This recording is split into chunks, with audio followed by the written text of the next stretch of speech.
America and to the republic for which it stands, one nation, under God, indivisible, with liberty and justice for all. Good morning, everyone. How are you? Good. It is Friday, okay? And we woke up. That's a blessing. The prayer this morning is going to be offered by the lady from Baltimore County. Good morning. Good morning. Thank you. You're welcome. Today and this Easter weekend are the highest holy days for Christians across the world. This day, Good Friday, was a very, very dark day more than 2,000 years ago. But Sunday, 3 days later, everything changed. The heavens changed and the earth changed. And many of us here on the House floor have been and are being changed daily because of this profound and unimaginable redemption. Please join me in prayer. Oh God, we gather today on this Good Friday, a day of profound reflection and ultimate sacrifice and grace. As we convene in this historic chamber of the Maryland General Assembly, we pause to acknowledge the weight of our responsibilities and the spirit of service that calls us here. Today we remember the ultimate example of servant leadership, one who chose the path of humility, compassion, and selfless love for all people. May we reflect on that this morning. We ask for your wisdom to be poured out upon the members of this body in the midst of debate and decision-making. Grant us discernment to see your will in what we're doing, strength to abide by your principles even when it's hard, grace to listen to one another with open hearts, humility to seek that your will be done on earth as it is in heaven. In a world often marked by division, let this assembly be a beacon of reconciliation and hope. Help us to remember that though we hold many different perspectives, we share a common purpose to seek the well-being and flourishing of every citizen in our great state of Maryland. As we reflect on the sacrifice of this day, remind us that out of darkness comes light, and out of service comes great reward. May our work today honor the trust placed in us by the people of Maryland.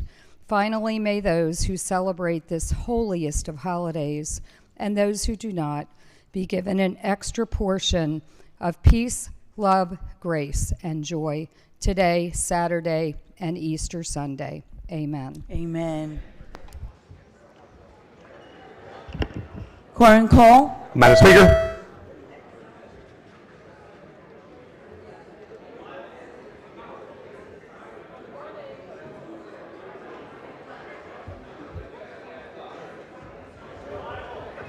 How are you? Nice to see you. Okay, I think I've been told the back is good. People have recorded their vote. I'm going to take it in 1 second. Everyone's ready? Get him? All right. The clerk will take the call. There being 124 members present, the House is now in session. The clerk will read the journal from the previous day. Let's listen. Annapolis, Maryland, March the 17th, 2026. Thank you so much. Recognizing the Deputy Majority Leader. Thank you, Madam Speaker. So much be considered the reading of the journal. So order petitions, memorials, and other papers. Message from the Senate. Senate bills introduced in the House. The clerk will read the bills and committee assignments. Give them 1 second. Senate Bill 96056. Senator Jennings, House Rules.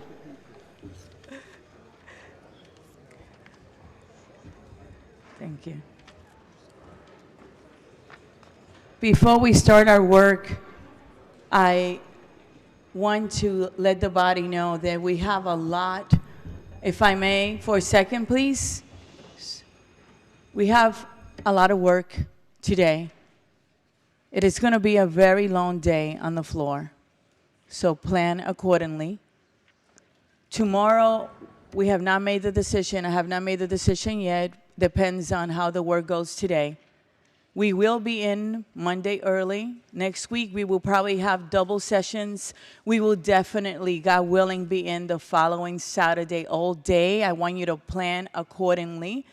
Usually, we don't get a lot of notice, but I'm giving you the notice because that's what I will want so that you can plan accordingly, all right? Probably double sessions next week. The committees still have a lot of bills to get out and important things. What I don't want is for us to be stuck on Monday with important bills, okay? Every bill is important, but there's some stuff that deserves to be vetted on the floor, okay? By both sides, and I want to be respectful of that as well. I want to welcome Melanie. Melanie, will you be so kind and come up here for a second? Yes, please.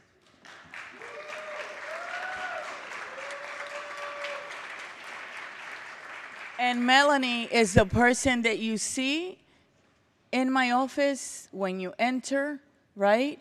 And she greets you always with a beautiful smile and is very, very, very, very kind. So I want you to give her a warm welcome, okay?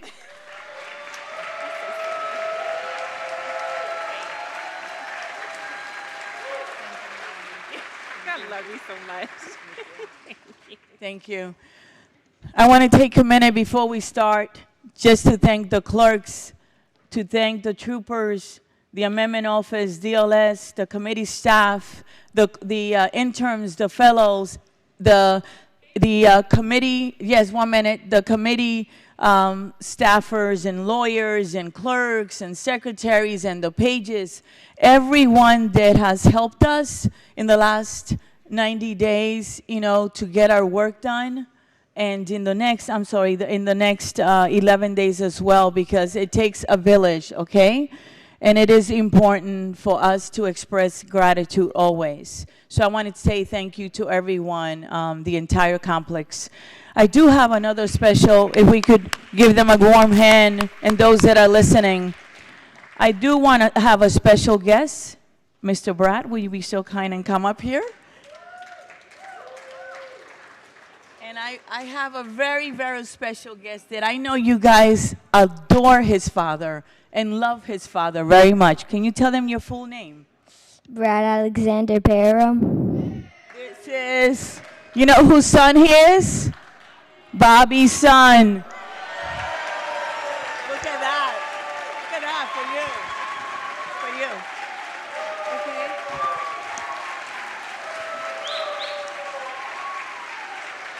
So his father, your father takes good care of us, and we really love him, all right? So what you just felt was the love that they have for your family, because your family sacrifices a lot, long hours for us. And I want you to tell your mommy and your siblings that we are so grateful, okay? I think there's a picture here.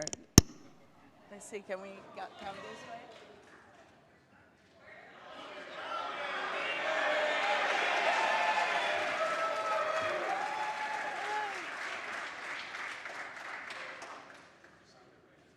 Thank you. Thank you so much. And he is watching us today, so we're going to be super, super, super kind. Thank you. So the report on the committee, the report that we have, for those of you that are looking it up on the system, is a report of the Committee on Government, Labor, and Elections. It is report number 33.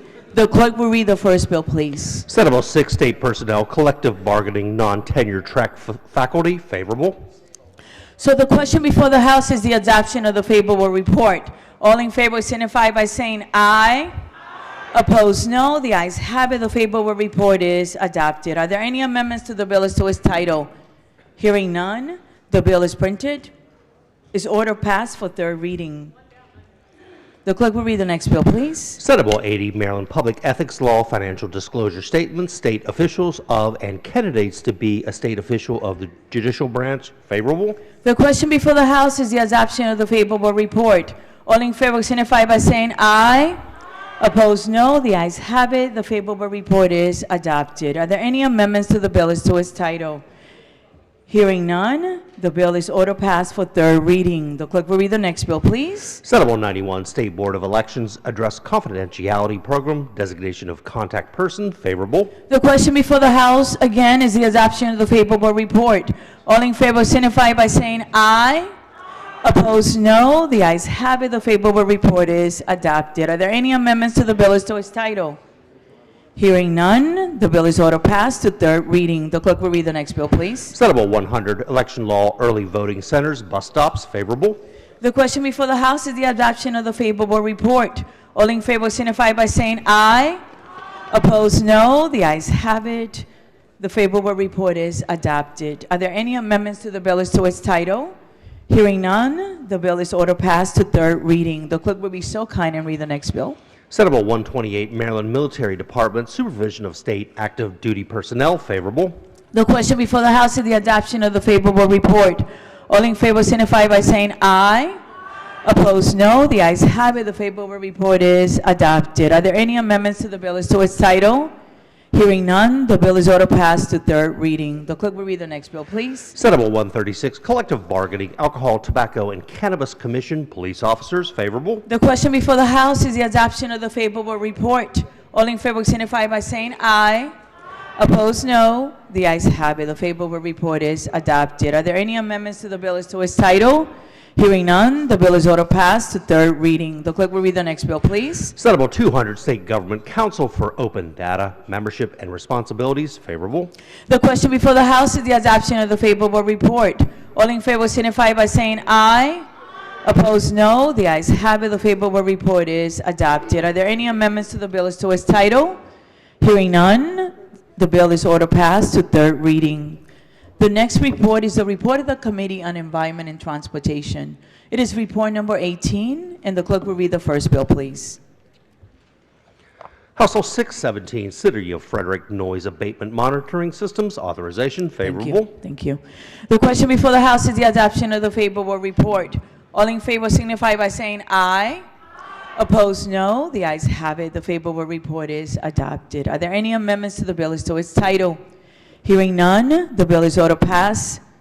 It's order printed for third reading. The clerk will read the next bill, please. Senate Bill 54, State Board of Veterinary Medical Examiners, Grounds for Disciplinary Action, Restrictions, favorable.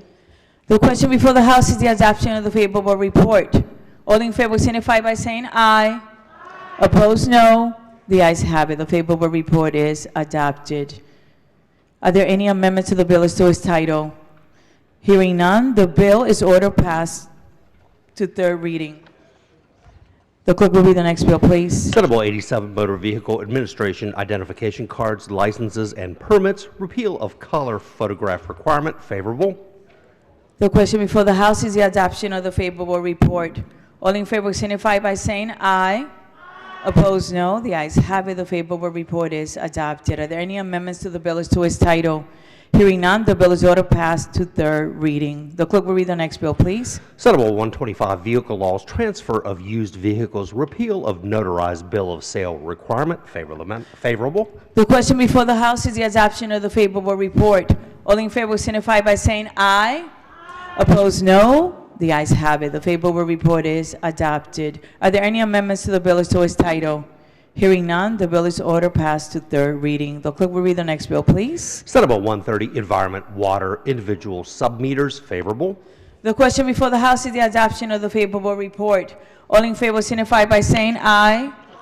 Opposed, no. The ayes have it. The favorable report is adopted. Are there any amendments to the bill as to its title?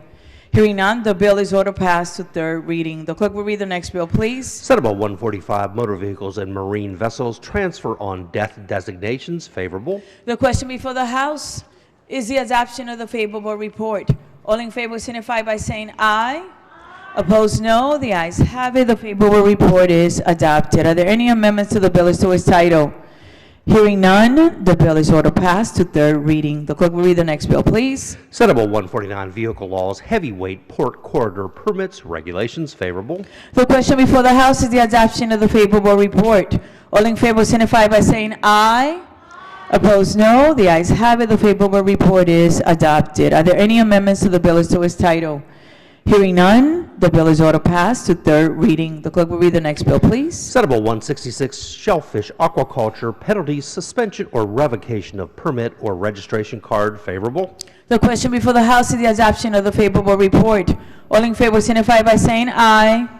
Opposed, no. The ayes have it. The favorable report is adopted. Are there any amendments to the bill as to its title?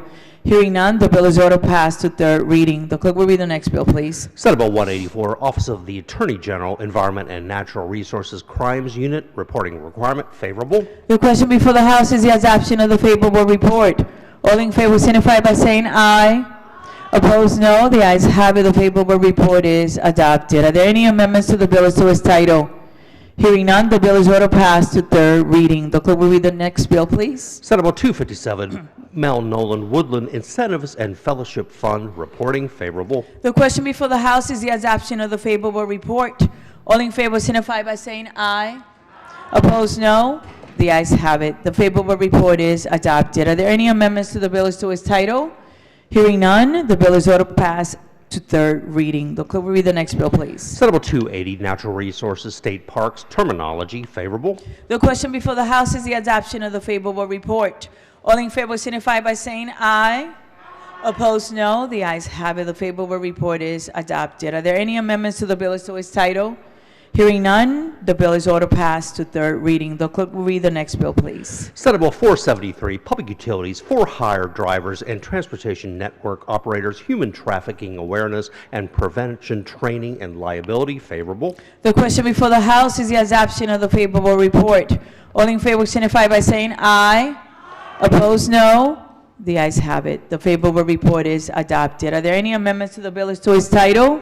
Hearing none, the bill is order passed to third reading. The clerk will read the next bill, please. Senate Bill 599, On-Farm Organics Diversion and Recycling Grant Program established. The question before the House is the adoption of the favorable report. All in favor signify by saying aye.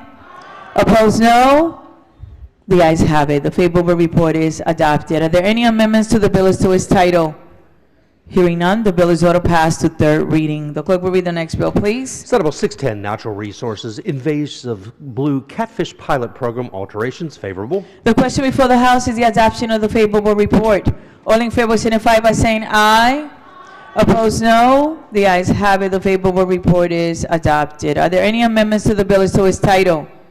Hearing none, the bill is order passed to third reading. The clerk will read the next bill, please. Senate Bill 621, Public Safety, State Fire Prevention Code, Trash and Recyclable Materials. Favorable. The question before the House is the adoption of the favorable report. All in favor signify by saying aye. Opposed, no. The ayes have it. The favorable report is adopted. Are there any amendments to the bill as to its title? Hearing none, the bill is order passed to third reading. The clerk will read the next bill, please. Senate Bill 698, Vehicle Laws, Dangerous Accumulations of Snow and Ice, Removal from Exposed Vehicle Services. Favorable. The question before the House is the adoption of the favorable report. All in favor signify by saying aye. Opposed, no. The ayes have it. The favorable report is adopted. Are there any amendments to the bill as to its title? Hearing none, the bill is order passed to third reading. The clerk will read the next bill, please. Senate Bill 740, Transportation Network Companies, Deactivation of Operators. Favorable. The question before the House is the adoption of the favorable report. All in favor signify by saying aye. Opposed, no. The ayes have it. The favorable report is adopted. Are there any amendments to the bill as to its title? Hearing none, the bill is order printed for third reading. The clerk will read the next bill, please. Senate Bill 861, Environment, Stormwater Management for Agritourism. Favorable. The question before the House is the adoption of the favorable report. All in favor signify by saying aye. Opposed, no. The ayes have it. The favorable report is adopted. Are there any amendments to the bill as to its title? Hearing none, the bill is order passed to third reading. The next report is the report of the Committee on Government, Labor, and Elections. You were quite busy. It is report number 34. The clerk will read the first bill.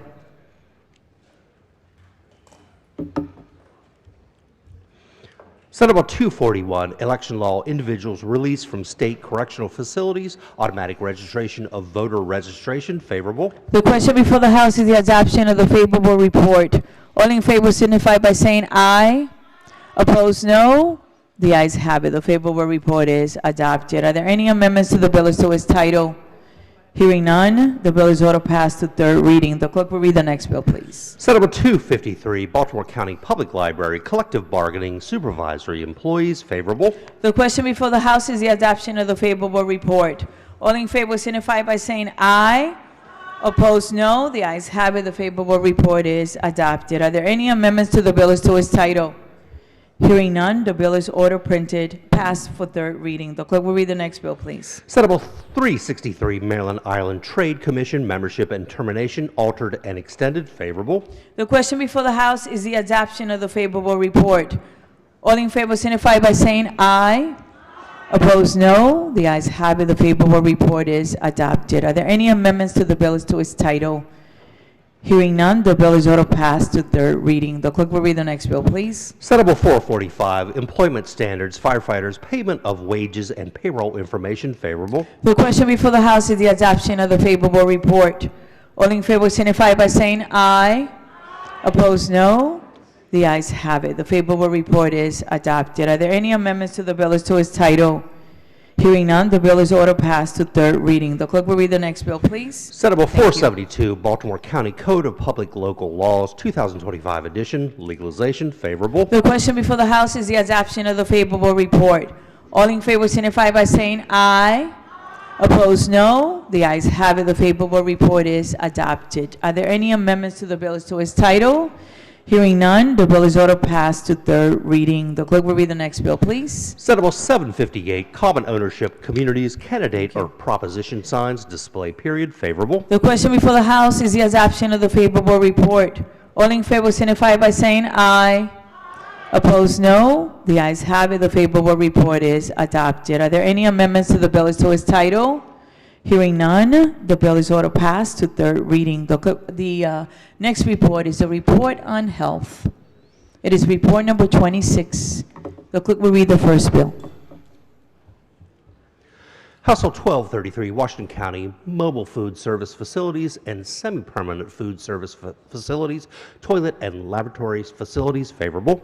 The question before the House is the adoption of the favorable report. All in favor signify by saying aye. Opposed, no. The ayes have it. The favorable report is adopted. Are there any amendments to the bill as to its title? Hearing none, the bill is order printed for third reading. The clerk will read the next bill, please. Senate Bill 42, Reduction of Facilities and Veteran Service Organizations, Hydrolyzed and Soil Remains, Immunity, favorable. The question before the House is the adoption of the favorable report. All in favor signify by saying aye. Opposed, no. The ayes have it. The favorable report is adopted. Are there any amendments to the bill as to its title? Hearing none, the bill is order passed to third reading. The clerk will read the next bill, please. Senate Bill 326, Physician Assistants and Midwives, Parity with Other Healthcare Practitioners, Physician Assistant Parity Act of 2026, favorable. The question before the House is the adoption of the favorable report. All in favor signify by saying aye. Opposed, no. The ayes have it. The favorable report is adopted. Are there any amendments to the bill as to its title? Hearing none, the bill is order passed to third reading. The clerk will read the next bill, please. Senate Bill 333, Interstate Podiatric Medical Licensure Compact, favorable. The question before the House is the adoption of the favorable report. All in favor signify by saying aye. Opposed, no. The ayes have it. The favorable report is adopted. Are there any amendments to the bill as to its title? Hearing none, the bill is order passed to third reading. The clerk will read the next bill, please. Senate Bill 385, Public Health Recommendations for Immunization, Screenings, and Prevention Services, Pharmacist Administration, and Required Health Insurance Coverage, the VAX Act, favorable. The question before the House is the adoption of the favorable report. All in favor signify by saying aye. Opposed, no. The ayes have it. The favorable report is adopted. Are there any amendments to the bill as to its title? Hearing none, the bill is order passed to third reading. The clerk will read the next bill, please. Senate Bill 493, Nursing Facilities, Involuntary Discharge or Transfer, favorable. The question before the House is the adoption of the favorable report. All in favor signify by saying aye. Opposed, no. The ayes have it. The favorable report is adopted. Are there any amendments to the bill as to its title? Hearing none, the bill is order passed to third reading. The clerk will read the next bill, please. Senate Bill 521, Health Insurance Material Changes to Provider Networks, Notification and Special Enrollment Period, favorable. The question before the House is the adoption of the favorable report. All in favor signify by saying aye. Opposed, no. The ayes have it. The favorable report is adopted. Are there any amendments to the bill as to its title? Hearing none, the bill is ordered passed to third reading. The clerk will read the next bill, please. Senate Bill 530, Aging in Place Programs, Grants, Multi-Generational Third Places, Village Multi-Generational Third Places Act. Favorable. The question before the House is the adoption of the favorable report. All in favor signify by saying aye. Opposed, no. The ayes have it. The favorable report is adopted. Are there any amendments to the bill as to its title? Hearing none, the bill is ordered passed to third reading. The clerk will read the next bill, please. Senate Bill 714, Washington County Mobile Food Service Facilities and Semi-Permanent Food Service Facilities, Toilet and Laboratory Facilities. Favorable. The question before the House is the adoption of the favorable report. All in favor signify by saying aye. Opposed, no. The ayes have it. The favorable report is adopted. Are there any amendments to the bill as to its title? Hearing none, the bill is ordered passed to third reading. The clerk will read the next bill, please. Senate Bill 839, Medical Assistance Programs, Drug Dispensing, Cost of Dispensing Survey. Favorable. The question before the House is the adoption of the favorable report. All in favor signify by saying aye. Opposed, no. The ayes have it. The favorable report is adopted. Are there any amendments to the bill as to its title? Hearing none, the bill is ordered passed to third reading. The next report is the report on the Committee on Health. It is report number 27. The clerk will read the first bill, please. Senate Bill 860, Department of Aging Resilience Fund Establishment. Favorable. The question before the House is the adoption of the favorable report. All in favor signify by saying aye. Opposed, no. The ayes have it. The favorable report is adopted. Are there any amendments to the bill as to its title? Hearing none, the bill is ordered passed to third reading. The clerk will read the next bill, please. Senate Bill 892, Health Occupations, Public Health and Insurance Menopause Provider Training Coverage, Requirements Policy, Initiatives, and Access to Care. Favorable. The question before the House is the adoption of the favorable report. All in favor signify by saying aye. Opposed, no. The ayes have it. The favorable report is adopted. Are there any amendments to the bill as to its title? Hearing none, the bill is ordered passed to third reading. The clerk will read the next bill, please. Senate Bill 910, Health Insurance Graduate Level Clinical Interns Required Reimbursement. Favorable. The question before the House is the adoption of the favorable report. All in favor signify by saying aye. Opposed, no. The ayes have it. The favorable report is adopted. Are there any amendments to the bill as to its title? Hearing none, the bill is ordered passed to third reading. The next report is a report of the Committee on Judiciary. It is report number 33. The clerk will read the first bill. Senate Bill 160, Public Safety Licensed Firearm Dealers, Notification Regarding Compromising Events. Favorable. The question before the House is the adoption of the favorable report. All in favor signify by saying aye. Opposed, no. The ayes have it. The favorable report is adopted. Are there any amendments to the bill as to its title? Hearing none, the bill is ordered passed to third reading. The clerk will read the next bill, please. Senate Bill 252, Maryland Legal Services Corporation Board of Directors Membership. Favorable. The question before the House is the adoption of the favorable report. All in favor signify by saying aye. Opposed, no. The ayes have it. The favorable report is adopted. Are there any amendments to the bill as to its title? Hearing none, the bill is ordered passed to third reading.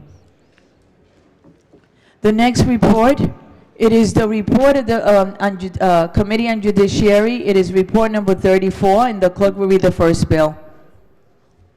Senate Bill 323, Juvenile Court Jurisdiction, Detention, and Confinement Youth Charging Reform Act. Favorable. The question before the House is the adoption of the favorable report. All in favor signify by saying aye. Opposed, no. The ayes have it. The favorable report is adopted. Are there any amendments to the bill as to its title? Hearing none, the bill is ordered passed to third reading. The clerk will read the next bill. Actually, it is the report on the Committee on Ways and Means. It is report number 31. The clerk will read the first bill. Senate Bill 176, Video Lottery Facility Payouts, Intercepts for Restitution Payments, Child Support Payments, and Debts Owed to the State. Favorable. The question before the House is the adoption of the favorable report. All in favor signify by saying aye. Opposed, no. The ayes have it. The favorable report is adopted. Are there any amendments to the bill as to its title? Hearing none, the bill is ordered passed to third reading. The clerk will read the next bill, please. Senate Bill 194, Income and Property Tax Incentives, Members and Veterans of the Space Force, application favorable. The question before the House is the adoption of the favorable report. All in favor signify by saying aye. Opposed, no. The ayes have it. The favorable report is adopted. Are there any amendments to the bill as to its title? Hearing none, the bill is ordered passed to third reading. The clerk will read the next bill, please. Senate Bill 238, School Psychologist Interstate Licensure Compact, favorable. The question before the House is the adoption of the favorable report.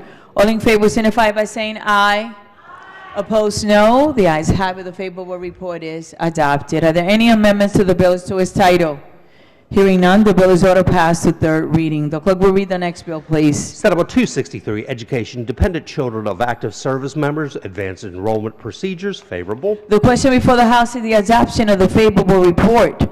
All in favor signify by saying aye. Opposed, no. The ayes have it. The favorable report is adopted. Are there any amendments to the bill as to its title? Hearing none, the bill is ordered passed to third reading. The clerk will read the next bill, please. Senate Bill 339, Maryland School for the Deaf Membership of Board of Trustees, alterations, favorable. The question before the House is the adoption of the favorable report. All in favor signify by saying aye. Opposed, no. The ayes have it. The favorable report is adopted. Are there any amendments to the bill as to its title? Hearing none, the bill is ordered passed to third reading. The clerk will read the next bill, please. Senate Bill 344, Thank Property you. Tax Agricultural Use Assessment, Community Solar Energy Generating Systems, favorable. The question before the House is the adoption of the favorable report. All in favor signify by saying aye. Opposed, no. The ayes have it. The favorable report is adopted. Are there any amendments to the bill as to its title? Hearing none, the bill is ordered passed to third reading. The next report is going to be handled by the Speaker Pro Tem, and it is the report of the Committee on Ways and Means. It is report number 32. The clerk will read the first bill, please. Senate Bill 56, Maryland Longitudinal Data System Center, external data sharing with third-party data centers for multi-state reporting, authorization, favorable. Question before the House is the adoption of the favorable report. All in favor signify by saying aye. Opposed, no. The ayes have it. The favorable report is adopted. Are there any amendments to the bill or to its title? Hearing none, the bill is ordered printed for third reading. The clerk will read the next bill. Senate Bill 403, Sales and Use Tax, Elementary or Secondary School Book Fairs, exemption, favorable. Question before the House is the adoption of the favorable report. All in favor signify by saying aye. Opposed, no. The ayes have it. The favorable report is adopted. Are there any amendments to the bill or to its title? Hearing none, the bill is ordered printed for third reading, and the clerk will call the next bill. Senate Bill 503, Growing Family Child Care Opportunities Program, funding, favorable. The question before the House is the adoption of the favorable report. All in favor signify by saying aye. Opposed, no. The ayes have it. The favorable report is adopted. Are there any amendments to the bill or to its title? Seeing none, the bill is ordered printed for third reading. The clerk will read the next bill. Senate Bill 519, Earned Income Tax Credit Assistance Program, implementation delay and study, favorable. Question before the House is the adoption of the favorable report. All in favor signify by saying aye. Opposed, no. The ayes have it. The favorable report is adopted. Are there any amendments to the bill or to its title? Hearing none, the bill is ordered printed for third reading.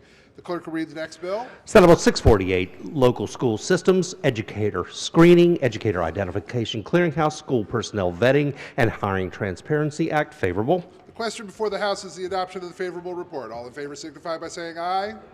Opposed, no. The ayes have it. The favorable report is adopted. Are there any amendments to the bill or to its title? Hearing none, the bill is ordered printed for third reading, and the clerk will read the next bill. Senate Bill 731, Human Services Maryland Statewide Independent Living Council, legal status, favorable. Question before the House is the adoption of the favorable report. All in favor signify by saying aye. Opposed, no. The ayes have it. The favorable report is adopted. Are there any amendments to the bill or to its title? Seeing none, the bill is ordered passed to third reading, and the clerk will read the next bill. Senate Bill 819, Judicial in rem Tax Foreclosure, notice requirements, favorable. Question before the House is the adoption of the favorable report. All in favor signify by saying aye. Opposed, no. The ayes have it. The favorable report is adopted. Are there any amendments to the bill or to its title? Hearing none, the bill is ordered passed to third reading. Report of the Committee on Environment and Transportation, Report number 19. The clerk will read the first bill.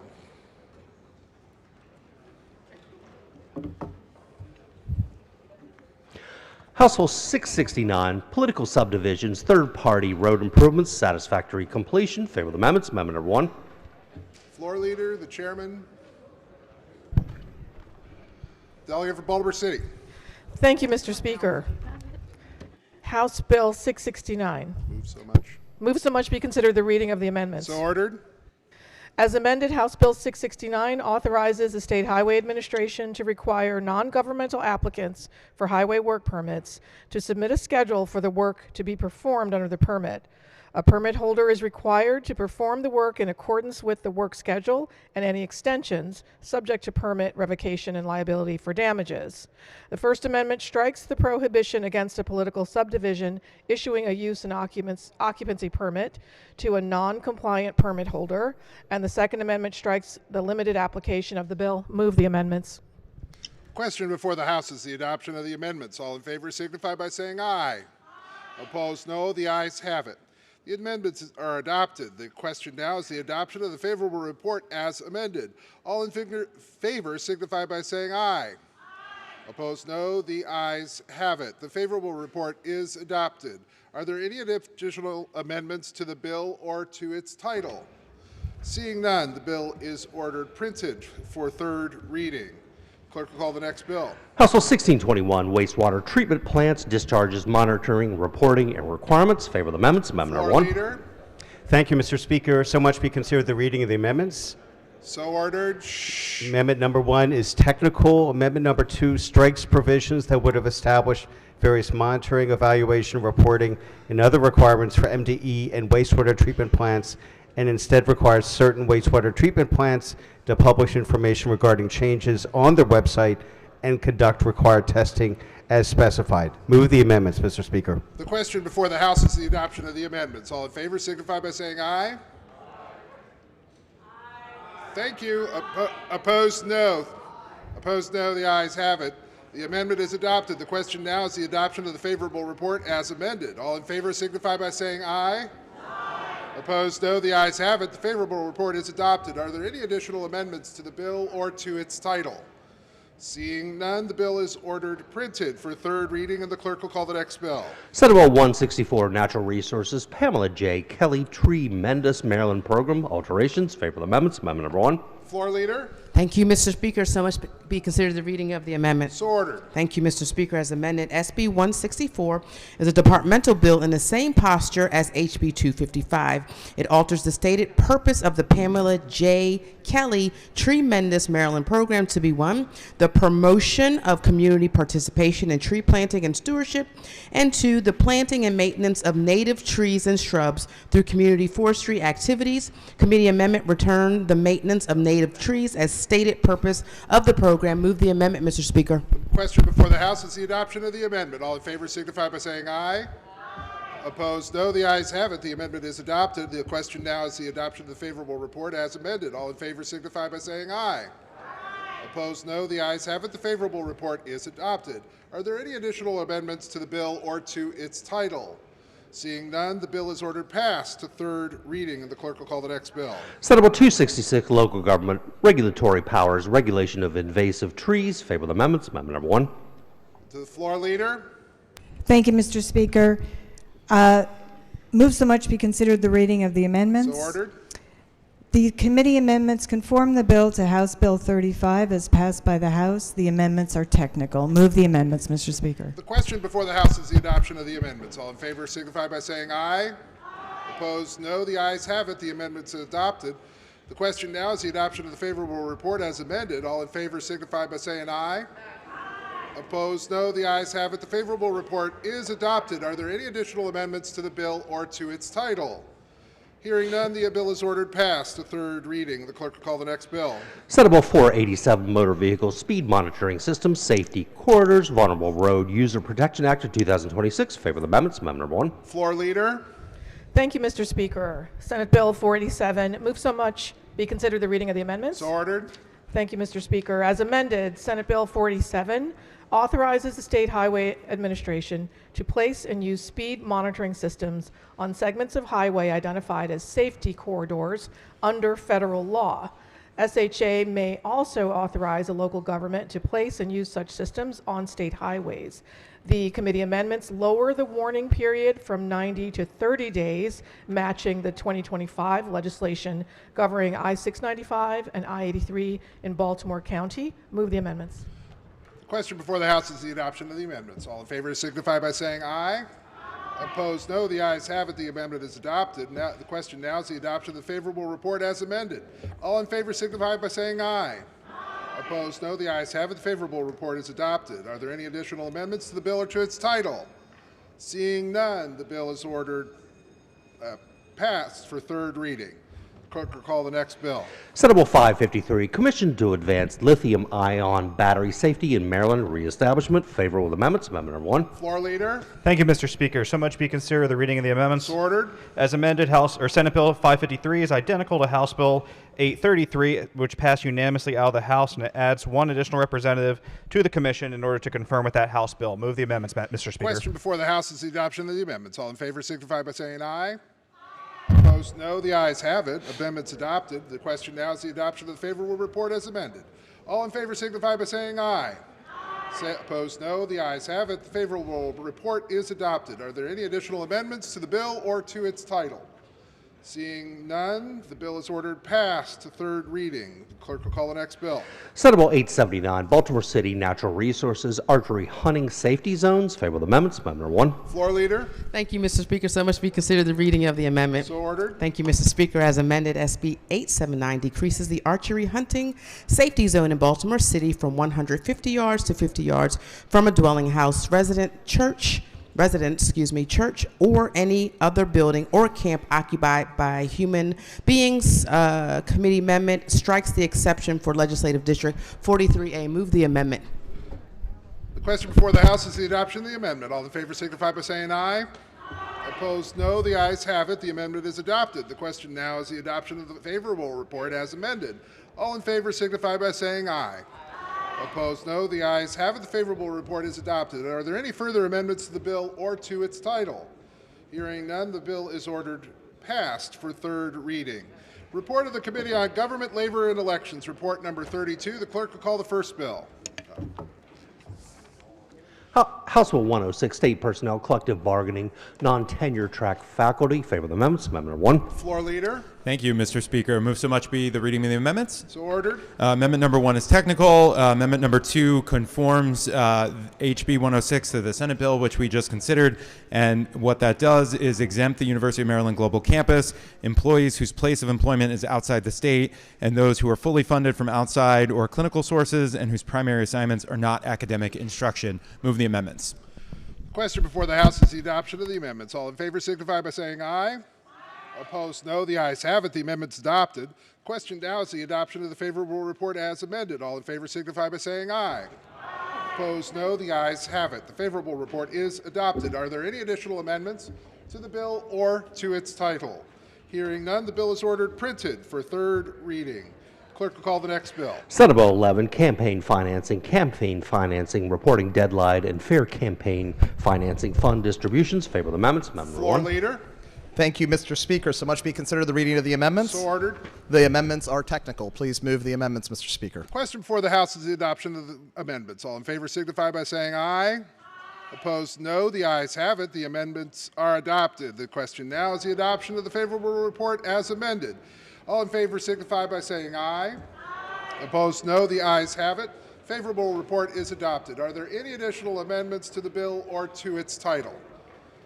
Hearing none, the bill is ordered passed to third reading. The clerk will read the next bill. Senate Bill 237, Election Law, Presidential Electors Selection and Voting. Favorable amendments. Amendment number 1. Floor leader. Thank you, Mr. Speaker. So much be considered the reading of the amendment. So ordered. The amendments are technical and clarifying. Please move the amendments, Mr. Speaker. The question before the House is the adoption of the amendment. All in favor signify by saying aye.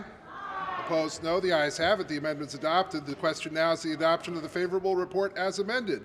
All in favor signify by saying aye. Opposed, no. The ayes have it. The favorable report is adopted. Are there any additional amendments to the bill or to its title?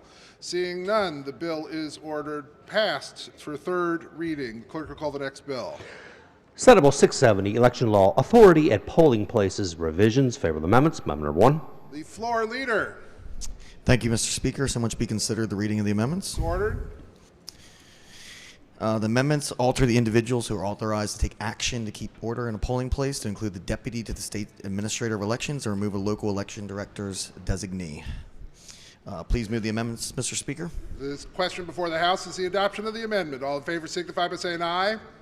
Opposed, no. The ayes have it. The amendments are adopted. The question now is the adoption of the favorable report as amended. All in favor signify by saying aye. Opposed, no. The ayes have it. The favorable report is adopted. Are there any additional amendments to the bill or to its title? Seeing none, the bill is ordered passed to third reading. The report of the Committee on Health, report number 28. The clerk will read the first bill.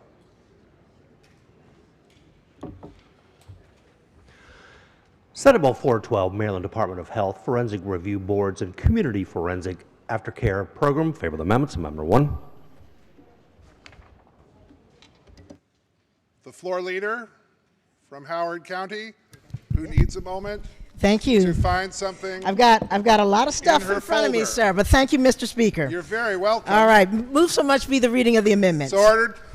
All right. Amendment number 1 is technical, and amendment number 2 prohibits the court from requiring or authorizing a CFAP monitor to make clinical decisions, clarifies CFAP monitors may only make monitoring decisions, and clarifies court orders may not be construed to require or authorize a CFAP monitor to make clinical decisions regardless of the order's issuance date. Move the amendments. The question before the House is the adoption of the amendments. All in favor signify by saying aye.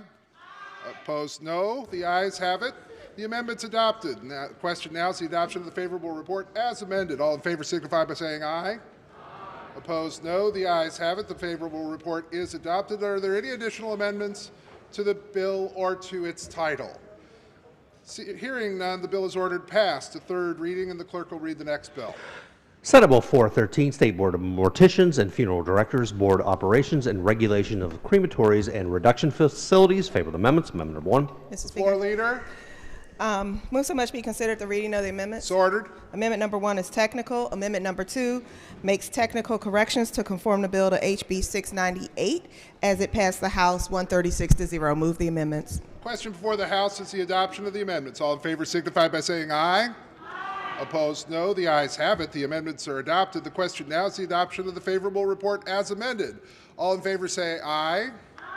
Opposed, no. The ayes have it. The favorable report is adopted. Are there any additional amendments to the bill or to its title? Seeing none, the bill is ordered passed to third reading.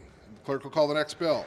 Senate Bill 496, Maryland Medical Assistance Program, coverage for the treatment of obesity. Favorable amendments. Amendment number 1. The floor leader. Thank you, Mr. Speaker. Move so much be considered the reading of the amendments. Ordered. Amendment number 1 is technical. Amendment number 2 conforms the bill to the House version, but authorizes instead of requires MDH to apply for a state plan amendment. Move the amendments. The question before the House is the adoption of the amendments. All in favor signify by saying aye. Opposed, no. The ayes have it. The amendment is adopted. The question now is the adoption of the favorable report as amended. All in favor signify by saying aye. Opposed, no. The ayes have it. The favorable report is adopted. Are there any additional amendments to the bill or to its title? Seeing none, the bill is ordered passed to third reading, and the clerk will call the next bill. Senate Bill 555, Health Dementia Services and Brain Health Program and Provider Resource Toolkit. Favorable amendments. Amendment number 1. Floor leader. Thank you, Mr. Speaker. Move so much be considered the reading of the amendments. So ordered. Amendment number 1 makes clarifying changes. Move the amendment. The question before the House is the adoption of the amendment. All in favor signify by saying aye. Opposed, no. The ayes have it. The amendment is adopted. The question now is the adoption of the favorable report as amended. All in favor signify by saying aye. Opposed, no. The ayes have it. The favorable report is adopted. Are there any additional amendments to the bill or to its title? Seeing none, the bill is ordered passed for third reading. The clerk will call the next bill. Senate Bill 656, Public Health, Cosmetic Products, Enforcement and Penalties for Prohibited Ingredients, Crown and Care Act, Protecting Communities from Harmful Hair Chemicals. Favorable amendments. Amendment number 1. Floor leader. Move so much be considered the reading of the amendment. So ordered. Amendment number 1 is technical. Amendment number 2 strikes the fund from the bill and requires MDH and OAG to report to Senate Finance and House Health Committees on the best way to administer a special fund. Move the amendments. The question before the House is the adoption of the amendments. All in favor signify by saying aye. Opposed, no. The ayes have it. The amendment is adopted. The question now is the adoption of a favorable report as amended. All in favor signify by saying aye. Opposed, no. The ayes have it. The favorable report is adopted. Are there any additional amendments to the bill or to its title? Seeing none, the bill is ordered passed to third reading, and the clerk will call the next bill. Senate Bill 866, Public Health, Chain Restaurants, Disclosure and Notice to Customers of Sodium and Added Sugars. Favor of the amendments. Amendment Floor number 1. leader. Thank you, Mr. Speaker. Move so much be the reading of the amendments. So ordered. Amendment number 1 conforms the bill to the House cross-file. Move the amendment. The question before the House is the adoption of the amendment. All in favor signify by saying aye. Opposed, no. The ayes have it. The amendment is adopted. The question now is the adoption of the favorable report as amended. All in favor signify by saying aye. Opposed, no. The ayes have it. The favorable report is adopted. Are there any additional amendments to the bill or to its title? Seeing none, the bill is ordered passed to third reading, and the clerk will call the next bill. Senate Bill 915, State Board of Physicians, Delegation of Duties, Alterations. Favor of the amendments. Amendment number 1. Thank you, Mr. Speaker. Move Floor so much leader. be. Thank you, Mr. Speaker. Move so much be considered the reading of the amendment. So ordered. The amendment strikes an amendment that my senators should not have accepted to change the didactic training hours and conforms the bill to House Bill 1047 that passed the House 132 to nothing. Move the amendment, please. The question before the House is the adoption of the amendment. All in favor signify by saying aye. Opposed, no. The ayes have it. I think he heard you over there. The amendment is adopted. The question now is the adoption of a favorable report as amended. All in favor signify by saying aye. Opposed, no. The ayes have it. The favorable report is adopted. Are there any additional amendments to the bill or to its title? Seeing none, the bill is ordered passed for third reading. The Committee on Ways and Means. Committee report number 30. The clerk will read the first bill. Senate Bill 58, Property Tax Credit, Retail Service Station Conversions. Favor of the amendments. Amendment number 1. The floor leader. Thank you, Mr. Speaker. Be considered the reading of the amendments. So ordered. Thank you, Mr. Speaker. The amendments confirmed with the bill to cross-file as it passed the House. The amendments require that the underground storage tanks have been permanently closed in accordance with the Department of the Environmental Regulations and receive credit and prohibit retailers from tobacco, electronic smoking devices, and alcohol from receiving the credit. Move the amendments. Question before the House is the adoption of the amendments. All in favor signify by saying aye. Opposed, no. The ayes have it. The amendment is adopted. The question now is the adoption of the favorable report as amended. All in favor signify by saying aye. Opposed, no. The ayes have it. The favorable report is adopted. Are there any additional amendments to the bill or to its title?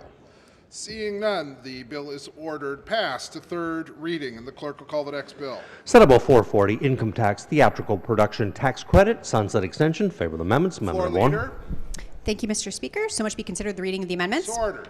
The amendments conform the bill to its cross-file, House Bill 472, which has already passed the House, by limiting the excess amount of tax credit certificates that the Department of Commerce may carry forward and issue in subsequent taxable years. Move the amendments. Question before the House is the adoption of the amendment. All in favor signify by saying aye. Opposed, no. The ayes have it. The amendment is adopted. The question now is the adoption of the favorable report as amended. All in favor signify by saying aye. Opposed, no. The ayes have it. The favorable report is adopted. Are there any additional amendments to the bill or to its title? Seeing none, the bill is ordered passed to third reading. Clerk, call the next bill. Senate Bill 756, Baltimore City Economic Development Project in Downtown Rise District, Payment in lieu of taxes. Favor of the amendments. Amendment number 1. Floor leader. Move so much be considered the reading of the amendment, So Mr. ordered. Speaker. The amendments require that an agreement entered into before the bill terminates must remain in effect for the duration of the agreement. I move the amendment, Mr. Speaker. Continued. I move the amendment. Okay, move the amendment. The question before the House is the adoption of the amendment. All in favor signify by saying aye. Opposed, no. The ayes have it. The amendment is adopted. The question now is the adoption of the favorable report as amended. All in favor signify by saying aye. Opposed, no. The ayes have it. The favorable report is adopted. Are there any additional amendments to the bill or to its title? Seeing none, the bill is ordered passed to third reading. The clerk will call the next bill. Senate Bill 765, Property Taxes, Tax Sales, Legacy Protection Program, and Tax Credits. Favorable amendments. Amendment number 1. Floor leader. Thank you, Mr. Speaker. Move so much be considered the reading of the amendments. So ordered. The amendments conform the bill to the crossfire as it passed the House. It alters the value of homes authorized to participate in the program and authorizes grants to heirs to cover any tax or fee necessary to complete the probate process. Move the amendments, please. Question before the House is the adoption of the amendment. All in favor signify by saying aye. Opposed, no. The ayes have it. The amendment is adopted. The question now is the adoption of the favorable report as amended. All in favor signify by saying aye. Opposed, no. The ayes have it. The favorable report is adopted. Are there any additional amendments to the bill or to its title? Seeing none, the bill is ordered passed to third reading. Report of the Committee on Ways and Means, report number 28. Report number 28. The clerk will call the first bill. Senate Bill 30, Baltimore County Property Tax Credit, Fraternal Order of Police Lodge 34. Favorable. The question before the House is the adoption of the favorable report. All in favor signify by saying aye. Opposed, no. The ayes have it. The favorable report is adopted. Are there any amendments to the bill or to its title? Hearing none, the bill is ordered passed to third reading. The clerk will call the next bill. Senate Bill 98, Baltimore County School Board Nominating Commission Membership Alterations. Favorable. Question before the House is the adoption of the favorable report. All in favor signify by saying aye. Opposed, no. The ayes have it. The favorable report is adopted. Are there any amendments to the bill or to its title? Seeing none, the bill is ordered passed for third reading. The clerk will call the next bill. Senate Bill 109, Anne Arundel County Residential Property Tax Payment Deferrals. Eligibility. Favorable. Question before the House is the adoption of the favorable report. All in favor signify by saying aye. Opposed, no. The ayes have it. The favorable report is adopted. Are there any amendments to the bill or to its title? Hearing none, the bill is ordered passed for third reading, and the clerk will read the next bill. Senate Bill 357, St. Mary's County Gaming by Qualified Organization Permit Required. Favorable. Question before the House is the adoption of the favorable report. All in favor signify by saying aye. Opposed, no. The ayes have it. The favorable report is adopted. Are there any amendments to the bill or to its title? Seeing none, the bill is ordered passed to third reading, and the clerk will call the next bill. Senate Bill 497, Property Tax, City of Hagerstown and the Hagerstown Multi-Use Sports and Events Facility Incorporated. Exemption. Favorable. The question before the House is the adoption of the favorable report. All in favor signify by saying aye. Opposed, no. The ayes have it. The favorable report is adopted. Are there any amendments to the bill or to its title? Seeing none, the bill is ordered passed to third reading. Report of the Committee on Ways and Means, report number 29. The clerk will call the first bill. Senate Bill 501, Washington County Property Tax Credit, Platoon 22, Incorporated. Favorable. Question before the House is the adoption of the favorable report. All in favor signify by saying aye. Opposed, no. The ayes have it. The favorable report is adopted. Are there any amendments to the bill or to its title? Seeing none, the bill is ordered passed to third reading, and the clerk will call the next bill. Senate Bill 833, Queen Anne's County Authorized Uses of Revenues from Development Impact Fees. Expansion. Favorable. Question before the House is adoption of the favorable report. All in favor signify by saying aye. Opposed, no. The ayes have it. The favorable report is adopted. Are there any amendments to the bill or to its title?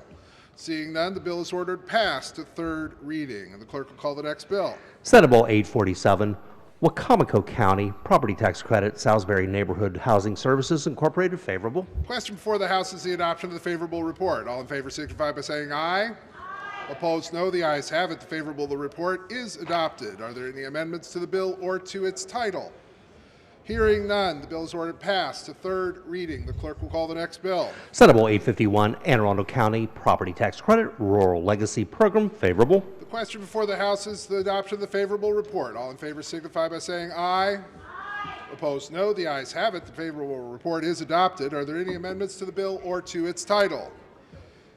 Hearing none, the bill is ordered passed to third reading.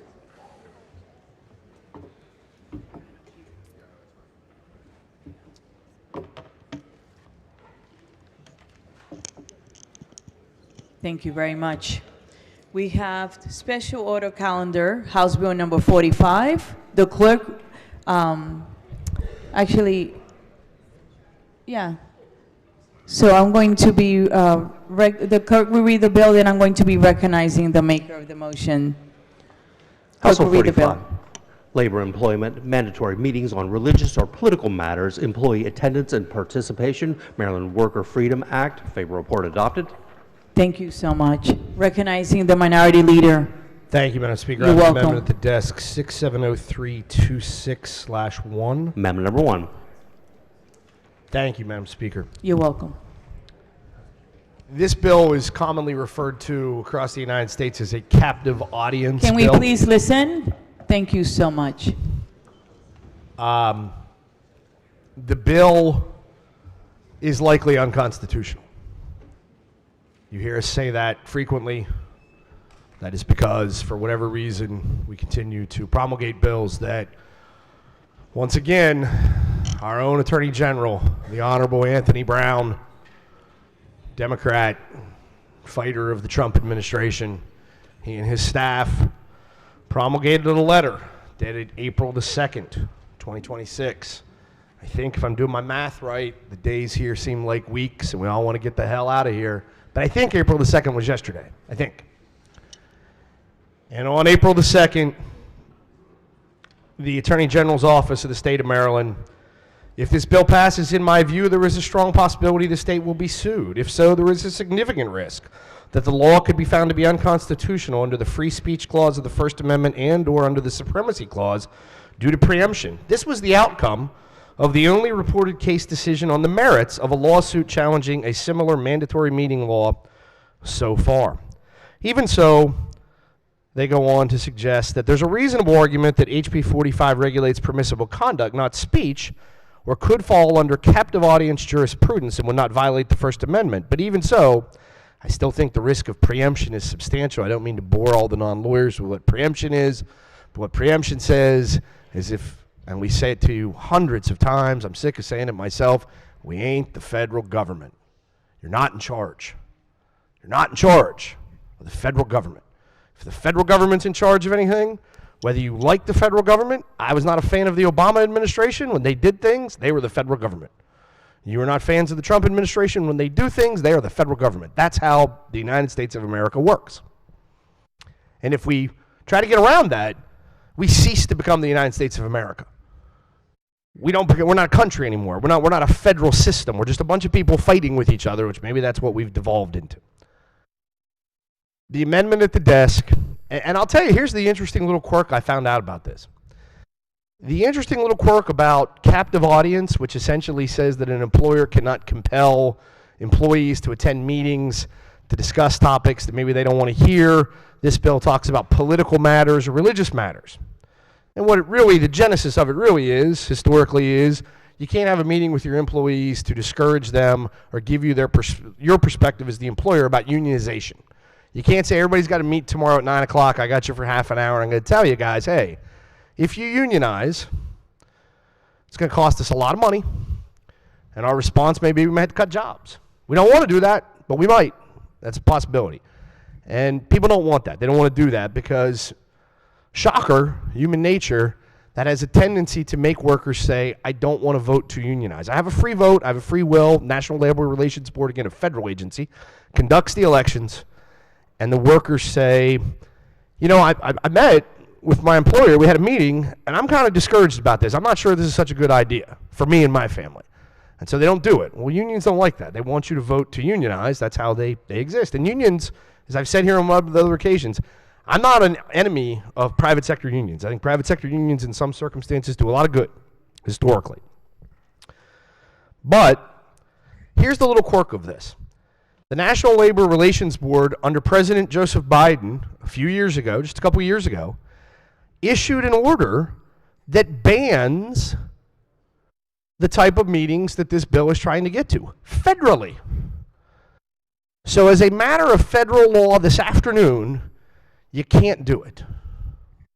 And so why do we have a bill here 2 weeks after crossover that says we have to pass a state law that says you can do it? Because you're afraid. You're afraid that the National Labor Relations Board, under a new federal administration, will change the rule.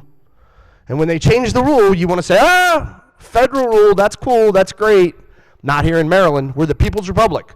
We're our own nation. We make our own rules. We don't pay attention to the NLRB. And you will lose. And every lawyer worth his salt will tell you that. You will lose. You will lose. Your own Attorney General's office tells you you will lose on preemption. So what my amendment does, very simply, is it says, we've got so many amendments today, you're going to have to give me a second to find it. But essentially, what it says... I know you're going to be my little gift that keeps on giving. Yes, yes. I like gifts. I told one of our friends in the back, I hope somebody baked an Easter ham, because I think we're going to be here for Easter. But that's okay. I don't think so. We will not, okay? What the amendment essentially says is that if the National Labor Relations Board enters an order in this subject field and says, no, we're entering a new federal order, a changed federal order from the existing policy that says we're not going to follow this captive audience rule, that the state has to vitiate or void this legislation. And that we say, okay, right now the feds are doing what you want to do. If they change it tomorrow, this law will be of no effect. What my amendment really does is it saves the taxpayers of Maryland some money. Because what will happen, I don't know if the Trump administration is going to change the National Labor Relations Board law. Asking me to tell you what the Trump administration is going to do tomorrow, I am not Karnak the Magnificent. I have no idea what's going to happen in D.C. But I can tell you this, if they change the rule, and then this state says the rule don't apply to us, we're our own separate independent universe, you're going to get sued, you're going to spend a bunch of taxpayer money, and you're going to lose. So what the amendment does is it says, if we change the federal rule, if they change the federal rules, not we, if they change the federal rule, we accept that and acknowledge that we are preempted. That's it. That's all it does, is attempt to cut through the juxtaposition of we're going to have a state law in contravention of a federal law maybe in the future, and it says, hey, if you change the federal law, we'll accept that, and we will acknowledge we're preempted. Thank you, Madam Speaker. You're welcome. Recognizing the floor leader. Thank you, Madam Speaker. You're welcome. I appreciate the minority leader's verbose comments and also his well-reasoned amendment. Unfortunately, I'm going to have to urge the body to resist it. I'm going to try to go point by point as quickly as I can. First, on the preemption question, the National Labor Relations Act governs union organizing and collective bargaining. That's true. But it says absolutely nothing about mandatory meetings about politics and religion. This bill is simple. Yeah, it is supported by labor unions. That's true. But if you've ever been worried about woke corporations forcing their views down employees' throats, this bill is for you. If you've ever worried about a small employer forcing employees to attend quasi-cult meetings or Quran study lessons and worried that maybe a worker would be fired if their Christian views were not respected in the workplace, this bill also is for you. And fortunately for us, this bill is not preempted because the National Labor Relations Act doesn't touch on this topic whatsoever. Now, on the First Amendment question that the minority leader brought up, it's an interesting one. This bill tells employers nothing about what they can and cannot say. Nothing. If they still want to have these meetings, if they still want to have Quran study lessons, if they still want to talk about cults, if they still want to tell their employees that they should vote for Gavin Newsom for president in 2 years, they're free to do that. They just can't fire their workers for refusing to attend those meetings. That's conduct. The retaliation, the firing, the discipline is employer conduct. It's not speech. And it's absolutely within our wherewithal to regulate that. But don't take my word for it. The minority leader pointed to a ruling from one judge on a preliminary injunction in a California district court. Minnesota has had this law on the books for 13 years. It's still there. They've tried to challenge this law in Connecticut for 3 years it was litigated. That failed. More than 10 states have this law in the book now, and no court has ever struck it down. So he wants you to think that somehow this is a super vulnerable law, we're going to get sued, so we're going to save taxpayer money by just maybe not passing the bill because the bill is doomed, alas. We have this AG letter that says maybe it's murky. Not true. Only one state out of the several, 10, 11, 12 that have passed this, ever had any legal problem whatsoever with it. And it's because it's not preempted and there's not a First Amendment issue at all. So let's just turn to the amendment. The amendment basically, I think actually the minority leader kind of made my point for me on why we should resist the amendment. he's right that the Biden NLRB banned captive audience meeting federally in November 2024. But then after Trump came into office, he fired the general counsel and he immediately rescinded the guidance within weeks, the whole protection. Within 6 weeks, it was gone. And so that's exactly why we need this bill. Federal protection on this issue has proven to be wobbly. It's worth exactly what the current administration thinks it is worth. And right now, it's worth nothing. And Maryland workers should not have to wait and see what the president is going to say on this issue federally. So this amendment basically says that our law should disappear automatically if the NLRB issues any ruling touching on mandatory meetings in any state, not just Maryland meetings, in any state. Boom, our law is gone for good. Here's the problem. The NLRB is not the final arbiter of what should and should not be done. NLRB decisions are appealable to the Supreme Court. The NLRB can and in fact does get it wrong all the time. So to tether our lawmaking process to an initial ruling that can be appealed and overturned makes no sense, Madam Speaker. And so with all due respect to the Minority Leader, who I have a great deal of affection and admiration for, we got to vote this one down. Recognizing the amendment, leader. Thank you, Madam Speaker. You're welcome. 4 states have challenged the law. One of them has an active ruling. California struck it down. Illinois and Oregon, the cases are still pending. In Connecticut, the court determined, as I'm sure my friend from Montgomery County knows, in Connecticut, the court determined that while it was likely that the Connecticut action could be found unconstitutional, the plaintiffs who filed the case lacked standing. Not to bore the non-attorneys in the room, but standing is the original threshold you have to get in to maintain a lawsuit. Not everybody can just file a lawsuit for everything. You have to show some kind of direct harm or some kind of statutory right to file the suit. And in Connecticut, the Connecticut court said, we think this statute is very problematic, but the people who sued over it don't have the standing to pursue it. There are no court cases that have accepted this. I don't know.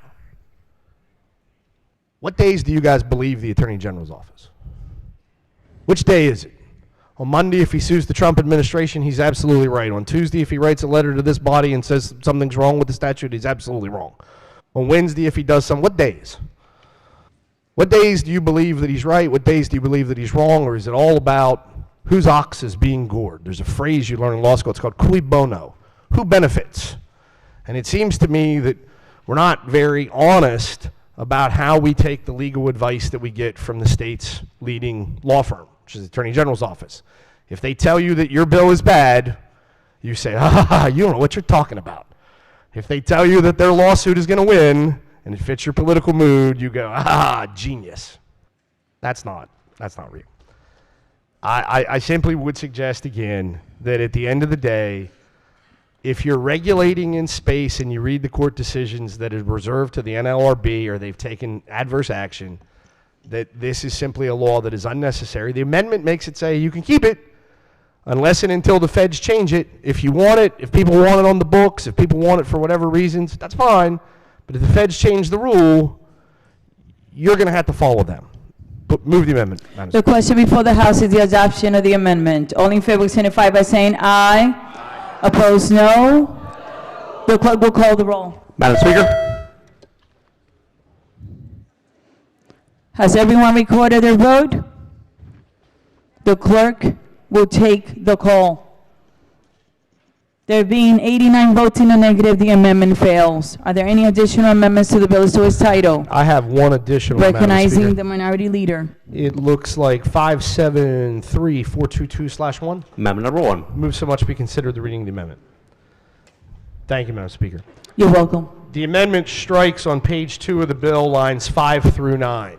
What are the words in lines 5 through 9? Political parties, proposals to change legislation, regulations, or public policy. What does that mean for those of you considering your vote and thinking about it honestly? It says that employers can ask their employees to attend meetings to discuss what we do. To discuss what we do. To discuss what Congress does. Legislation. Political positions. They can ask their people, they can compel them to attend that meeting. Why would that be important? I don't know. Maybe somebody proposes an IT sales tax and the owners of a company suggest that if that IT sales tax is employed, that they will leave the state and that their employees will lose their jobs. And maybe they'd like to honestly sit down and tell their employees that. Maybe they'd like to say, hey man, whichever way you go on this, that's fine, but I gotta let you know what those Republicans are doing down in DC, what those Democrats are doing down in Annapolis, it's gonna be bad for us. It's not gonna work. It's gonna cost you. And then maybe that individual being informed of their employer's position, they can choose to adopt it or not. Maybe they'll send you an email. Maybe they'll send Congress an email. Maybe they'll attend a No Kings rally. I don't know. There's a lot of companies in this nation and in this state that are very democratically oriented with respect to their political persuasions and their political messaging. Maybe they'd like to have a meeting with their employees and say, hey, the Trump tariffs are hurting our company. We're going to have to lay people off if the tariffs keep up. And maybe those people would like to know that and say, you know what? I'm going to send a message to President Trump. I'm going to go No Kings all the way and say we got to get rid of those tariffs. Maybe. Did you ever think about that? One great thing is that everything that cuts one way cuts the other. That's a knife. That's how it works. Cuts both ways. And so if you do this and you say that employers are prohibited from engaging in political speech about legislation with their own employees, I don't know how you can say you haven't offended the First Amendment. I don't know how you can say that. You've said that employers cannot engage in compelled speech to their own employees about the employer's position on pending legislation or political affairs. Not unionization, legislation. The amendment strikes that provision of it. It keeps us in compliance with the First Amendment. And guess what? I think a lot of you might want some of your employers in some of your counties to have the ability to talk to their employees who may be card-carrying Republicans and say, hey, what's going on in D.C.? Maybe it's not right for our company. But when you pass this bill, they're not going to be able to do that. And if they do it, some card-carrying Republican, I don't know if he's going to call me up to represent him. I hope he calls somebody. They're going to sue, and they're going to win. Move the amendment. Recognizing the floor leader. Thank you, Madam Speaker. I'm going to urge the body to resist this amendment as well. And I want to make something crystal clear because what the minority leader said is not quite accurate. If employers, when this bill passes, want to discuss with their employees the tech tax, if they want to discuss President Trump's tariffs, if they want to discuss political aspirations for the governor of California, they can do that. They absolutely can continue to hold those meetings. They can hand out pamphlets. They can do a whole video session. They could do an entire choreographed dance routine about how damaging the tariffs are. They just can't fire you if you refuse to go to the meeting. That's it.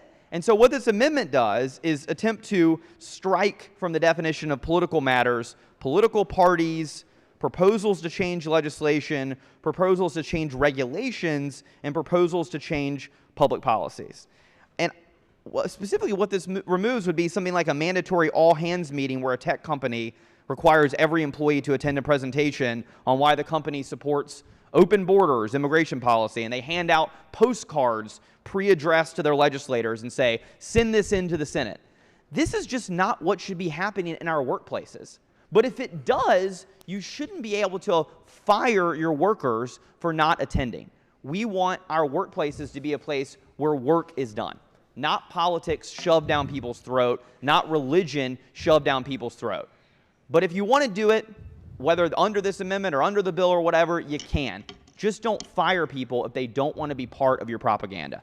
I'm going to be voting red on the amendment. Madam Speaker. Recognizing the delegate from Frederick. Thank you, Madam Speaker. You're welcome. Can I ask the floor leader a question? Floor leader. Absolutely. Good afternoon. Good afternoon. Right? Yep, we are afternoon. So just quickly, does this apply to school systems as well? Would this, under the purposes of this amendment, does this part apply to school systems? The whole bill just applies to private sector employees. Okay. Well, private sector or public sector as well? Because there's a lot of differentiation that we'll get to when I have my amendments, but would this apply to a... Would it apply to school systems? Yes. We don't think so. You don't think so? No. So when we mention students and things Yeah, like, educational institutions are out of the bill. no, it just says an educational institution that requires a student or instructor to attend. Educational institutions themselves aren't out of the bill. It's just under circumstances because they're actually listed in the bill. And they're also under possibly the definition of nonprofit because it's not well defined. Right. Yeah. So if it's part of their work, right? If you're in a school system and it's part of your work, if it's part of your daily job duties to have to discuss this, if it's integral to the job assignment, then you're in the bill. But there is an exception for educational institutions in some scenarios. In some scenarios, right? Which are we'll get to that part. But so under this and the gentleman's amendment, which proposals to change legislation, regulations, or public policy. So let's just put this down at a level of, I have a bill that does special education classrooms, self-contained, to put cameras in them. It's a proposed policy, legislation, possibly regulations. So could my school system not compel special education, either teachers or the director of special education, to attend a meeting to discuss that? Your question is, can they have a question about cameras? Can they have a meeting to discuss the legislation about cameras? Is that your question? That's just an example. School systems are subject to a lot of regulations in the General Assembly. They are subject to a lot of public policy, and they have to be able to have meetings to talk about these proposed changes to decide how they're going to respond. Yeah, I get it. So let's have an example that's easy for us to understand. We just passed legislation on the floor a couple weeks ago about cell phones in classrooms, right? So let's lay out exactly what this bill would look like in the real world with the school district. If a school felt really, really strongly that we should pass legislation banning cell phones in classroom, because as we've heard as a body, it can be really harmful for student learning. A school district, both before and after this bill passes, can absolutely have a meeting where they tell their staff, it is incumbent upon you, please reach out to the chair of the Ways and Means Committee and tell her that this bill must pass. Those meetings can and maybe should continue to happen before and after this bill passes. The only difference is that if a teacher says, hey, I disagree with this, I'm not political, I don't want to be involved in this, I've got a lot of other work to do, I've got homework to grade, I'd rather not participate in that meeting. The only difference is now that teacher can't be fired for missing that meeting. I understand about not being involved in the political process. However, we also go down to regulation and public policy. So are you telling me if a teacher refused to come to a meeting to talk about the impact of proposed regulations of a school system that they could be fired? No. So if it's related to their job duties. Now they can't be fired with the legislation. If the meeting is related to their job duties or their job performance, like for example, if you want to have a meeting talking about the implementation of new legislation banning cell phones in classrooms and how that's going to impact the teacher in the classroom, and you make that mandatory and subject to termination, that would be totally fine under the bill because that is directly tied to the teacher's performance in the classroom. But if you're just talking about political propaganda and politicking and trying to pass bills and religious faith and all this stuff that has nothing to do with the job performance of the teacher, all this bill says is the teacher can skip that without fear of reprisal. The legislation says proposals to change. Yeah. Proposals to change. Yeah. So I would say the same would apply then for a small business. If a piece of legislation mandating minimum wage, something along those lines, is going to affect their business, affect their job, then the employer would have a right to meet with them. The same thing as you're arguing for a school system. And I'm very worried, to the minority leader's point, that this is very open-ended when you're talking about, especially when you're talking about the regulation and the public policy. These aren't political issues. These are day-to-day working situations that every business, school system, everyone has to go to. We're going to have lots more conversation. But that is my concern and why I support the gentleman's amendment. Madam Speaker. The floor leader done? Okay, recognizing the minority I did leader. have a question for my friend from Full Montgomery leader. County. The bill doesn't say that the purpose of the compelled meeting, that the primary purpose has to be political matters, right? I think it says that an employer, employee's agent, representative, or designee may not, then we're going to get to, it's not just fire, it's a variety of things. Discipline, refuse to hire in the first Discipline, otherwise place. penalize, right. But it says the meeting is during which the employer communicates the opinion of the employer regarding religious matters or political matters. So if I could say my young associate at my large DC law firm has to come to this meeting where we discuss the federal rules of evidence and its application to telecommunications law. And I say, you have to be there. And it's an hour-and-a-half meeting and probably as boring enough as this conversation is to make the paint dry. And at some point in time in that hour-and-a-half meeting, I also say to them, Congress is considering this bill. It's really going to have a detrimental effect on our clients. I think you guys, if you want to, really should get involved in this and reach out, and get more involved. It's 5 minutes in an hour-and-a-half meeting. Would you be able to get sued, do you think, under the law? No, I don't, because absolutely you can put in all sorts of political twists you want on that rules of evidence. I will also note this bill doesn't apply in D.C. It's only a Maryland bill, so it wouldn't apply to a D.C. law firm. But sometimes people were communicating via Zoom from their homes in Bethesda or Rockville or Chevy Chase, and they may want to do that. The point you're making, in all seriousness, is a really important one to get clarified, right? Yes. In your scenario, you're asking if someone would be sued because at the end of a meeting on the rules of evidence, could be, at the very end they take a turn and they say, Trump sucks, or you guys need to reach out to your legislators and tell them how terrible the tech tax is, or we're going to have tampons at Raven Stadium, or whatever. You're saying that sounds like a bad idea. Would they get sued? The answer is no. They could not be sued because there's nothing that's happened in that fact pattern that violates the bill. Because no worker has been retaliated against. Let him finish. No worker has been disciplined. No worker has been fired. In fact, if we tried to police what you're talking about, which is what an employer can say at the end of a PowerPoint presentation, then we would have a First Amendment problem. And so if that's your view of what the bill does, I see why you're so confident that it's unconstitutional. Fortunately for the bill, that's not what it does. So let me ask you this. What happens if that young associate in my Montgomery County-based law firm, for the purposes of this example, just doesn't come to the meeting? Doesn't come. And then he or she, maybe they're not a very good associate. Maybe their job there is tenuous. And the employer says, you know what? Joe wasn't doing that great. Joe didn't show up for the mandatory meeting. I'm going to fire Joe. Joe's a lawyer. He goes and gets another lawyer, and he talks to his associate friends. And his associate friends, Joe, that meeting you missed? Yeah, they talked about the federal rules of evidence. They also talked about this bill and how we should oppose the Trump administration. And then Joe, he's a card-carrying Trumper. Joe gets his attorney, and you know what Joe does. I know what Joe does. Everybody knows what Joe does. He sues. And he says, I think I was fired because I didn't attend the meeting at which I found evidence that political conversations occurred, and shortly thereafter I was fired. Under that fact pattern, are you stipulating for the legislative record that Joe doesn't have a case?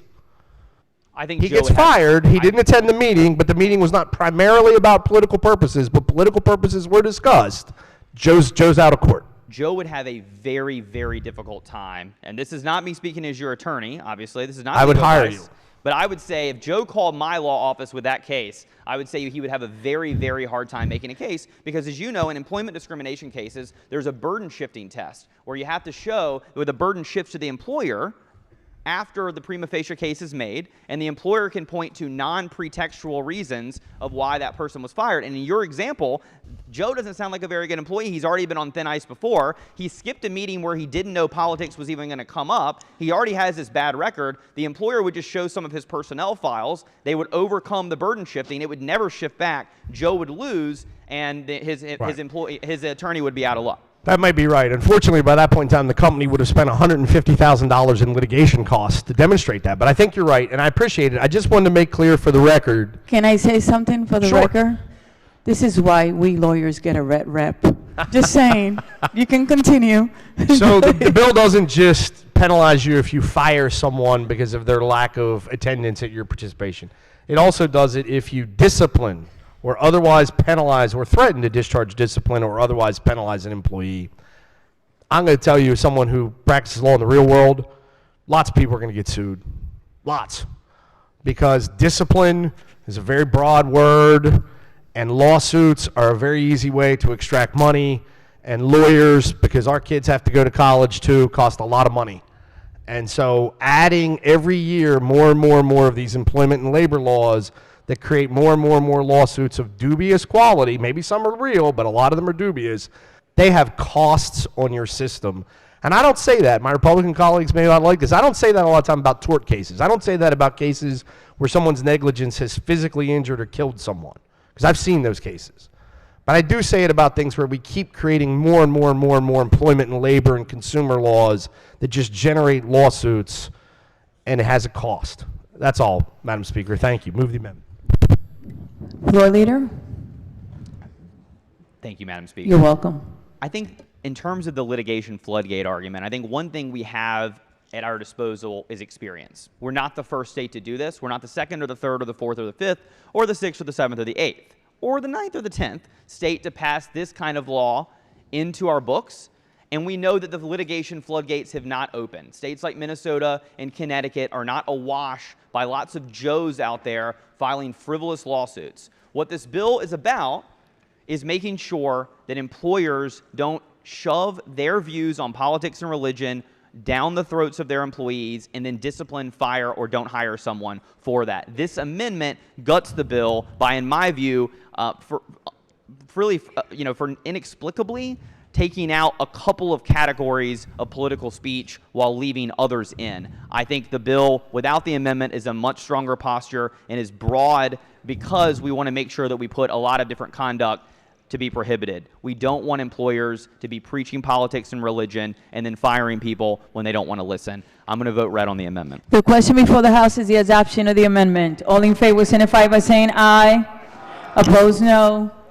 The clerk will call the roll. Madam Speaker. Anyone in the back?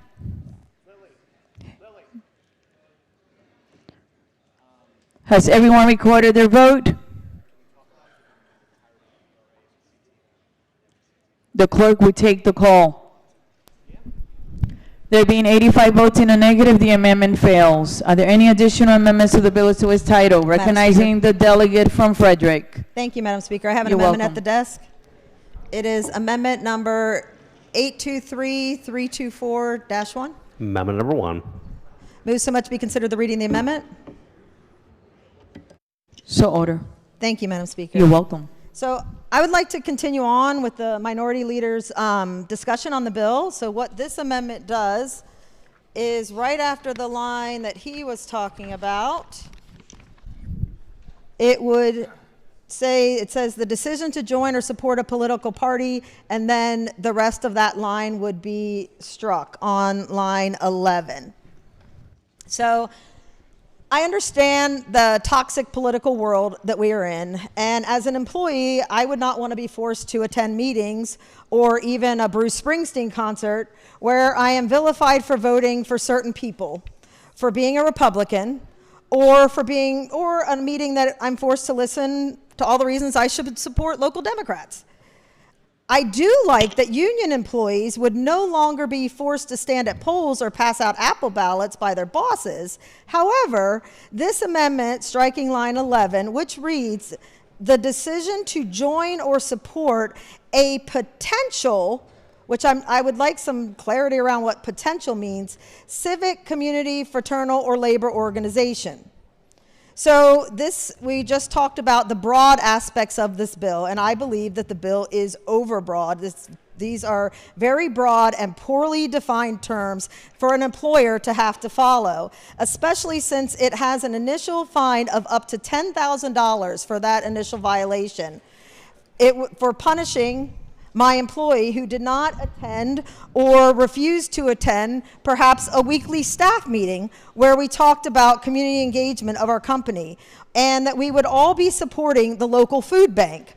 at our canned food drive, or a clothes drive for a women's shelter, or a Shop with a Cop Christmas campaign, where we would all be participating in an auction to support a child with cancer, or how we are designing t-shirts to support our local community softball or t-ball team, or where we asked everyone to wear pink to support Patty Hurwitz.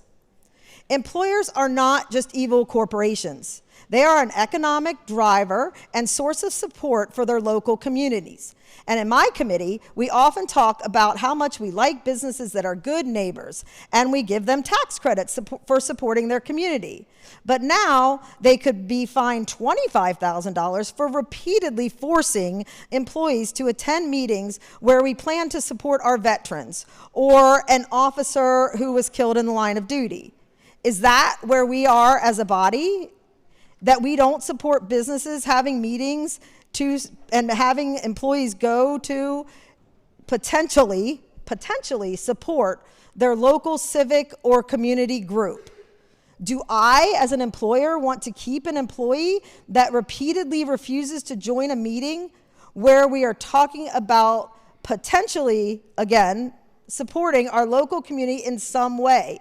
What would then be the culture of that company that I work for or that I own? It is not just about meetings, about job duties and job descriptions. Company culture matters.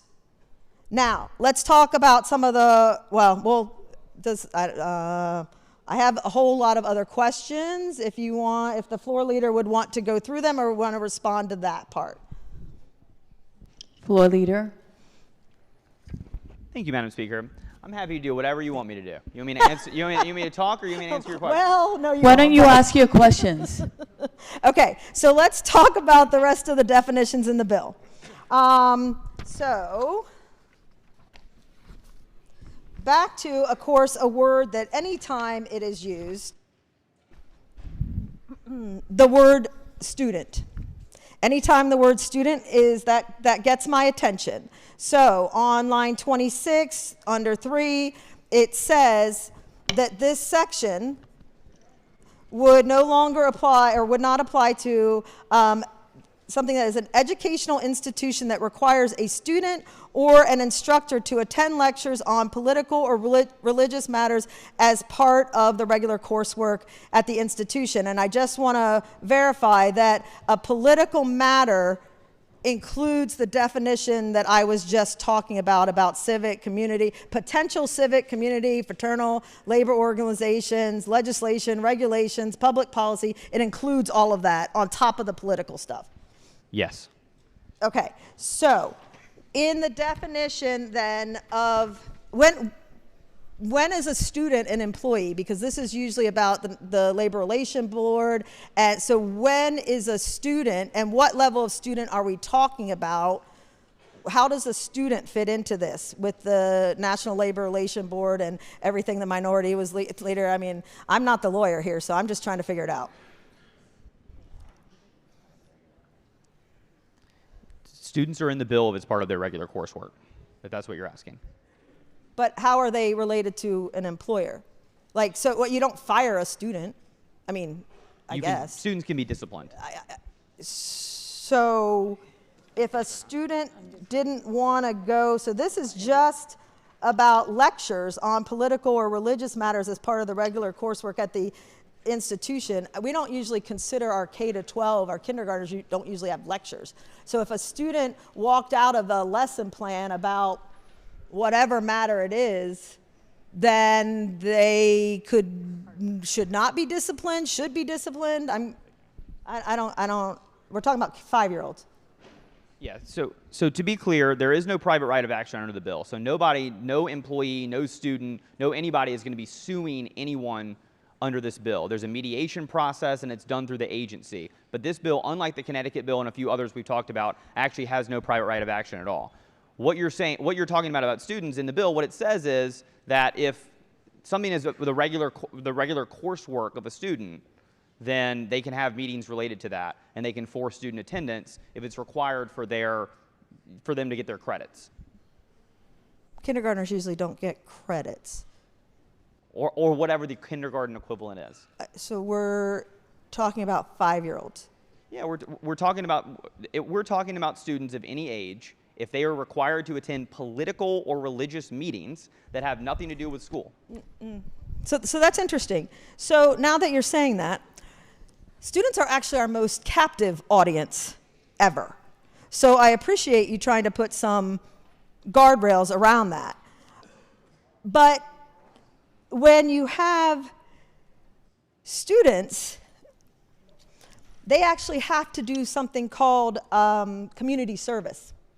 And how we do that to make it equitable and fair is we embed that community service into the curriculum. And so part of that community service may be writing letters to service members. And so a student's grade may depend on something like that.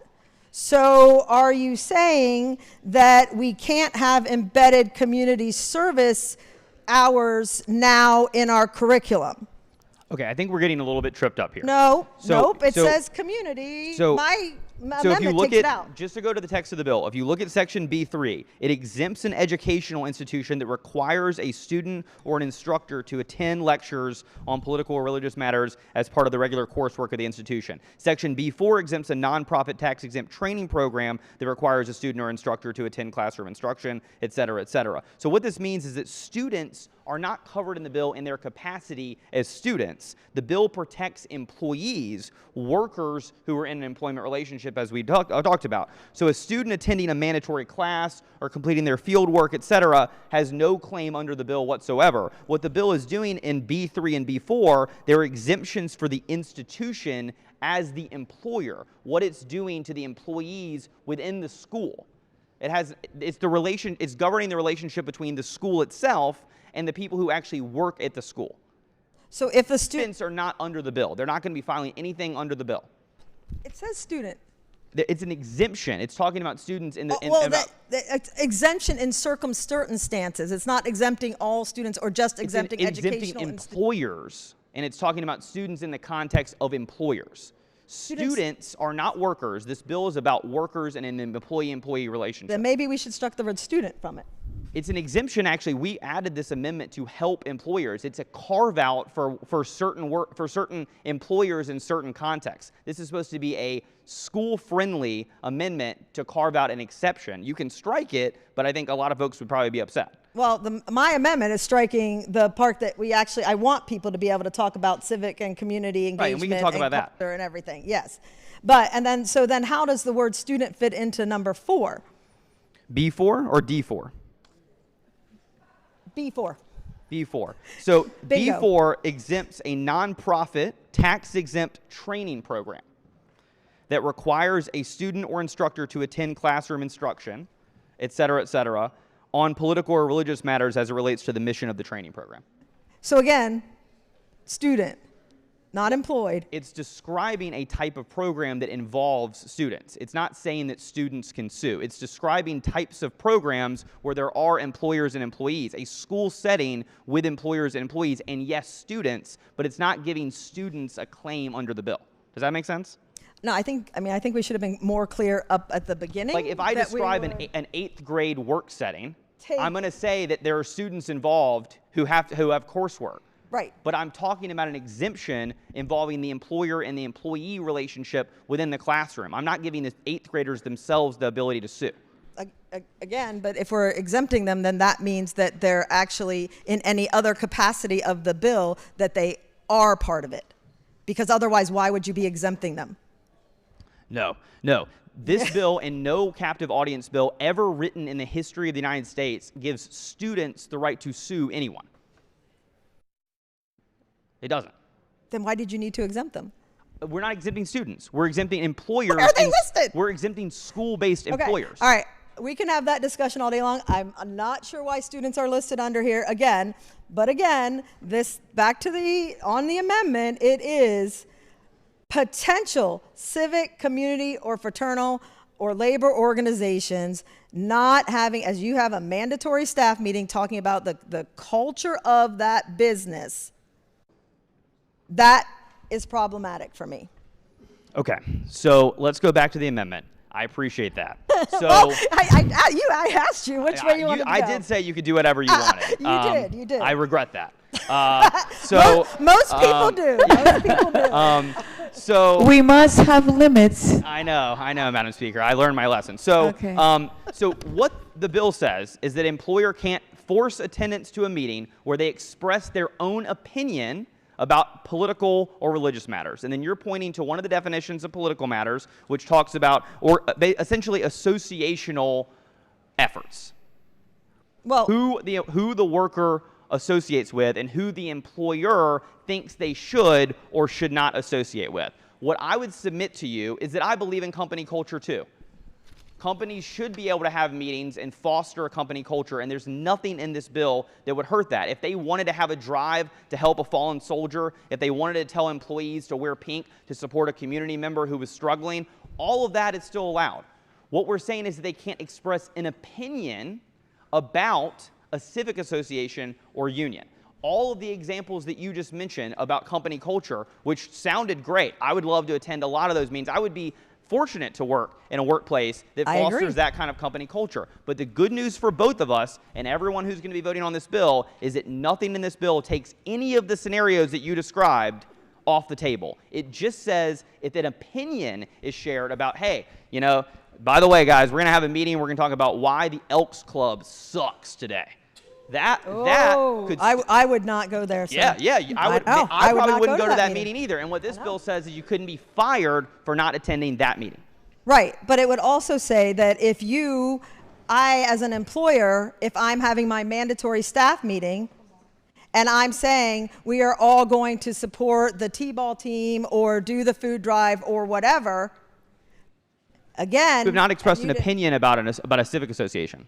That is, and what is it? Potential. How does a small business potential? One that might be forming, one that might be there, like one a T-ball team with like 7 members, and you need 9. How are small businesses supposed to navigate all the situations you're describing? No opinions have been shared.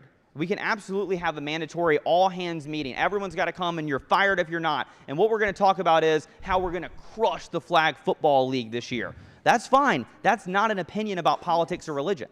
It is under the definition of political work. It is. No opinion being expressed about any group. It is. Under the definition in the bill, it is. And that's why I'm saying this is going to be because of the open-endedness, it is going to be very difficult for our small businesses to navigate who want to be involved in the community. And you know what? They might just say, I absolutely don't want to be sued under this for up to $10,000 to $25,000. I don't want to spend $150,000 in court because I wanted to support my T-ball team.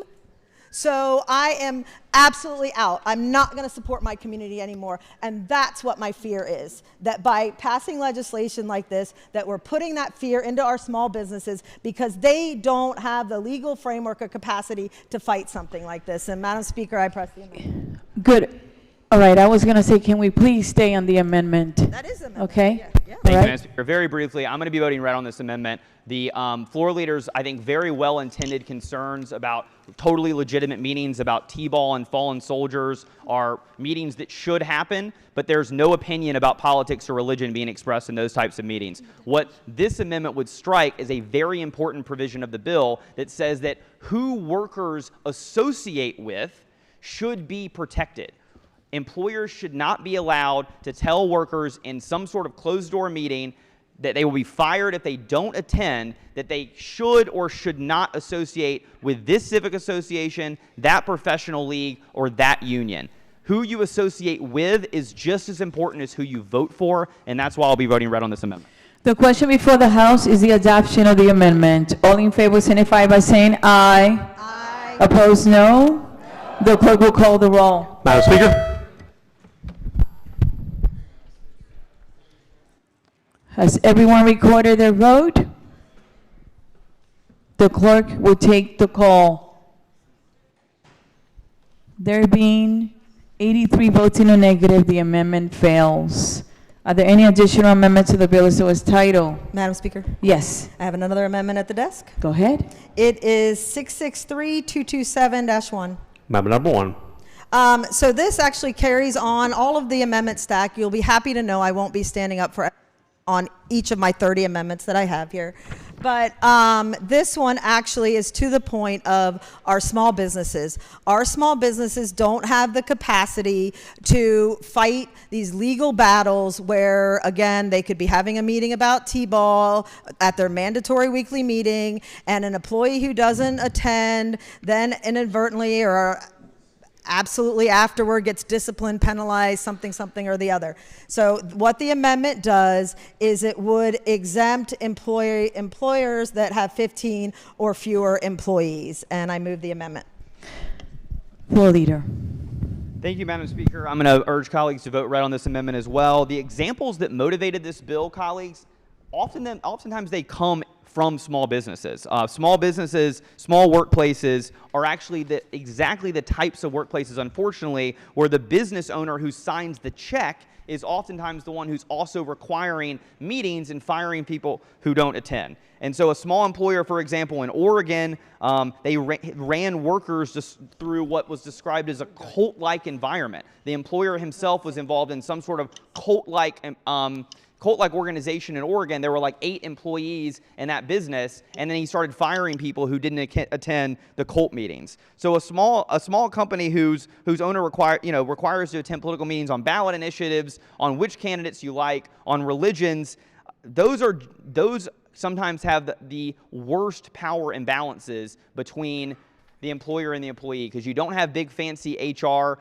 departments between the employer and the employee. Literally, the person who's designing these meetings, the person who has these political or religious views, is the exact person who makes the firing and hiring decision and is the only person with that. So as much sympathy as I have to small businesses who have to navigate challenges, this is not the kind of exemption we should be doing for this bill, because unfortunately, colleagues, small businesses is where a lot of these types of abuses thrive the most of all. I'll be voting red. Madam Speaker.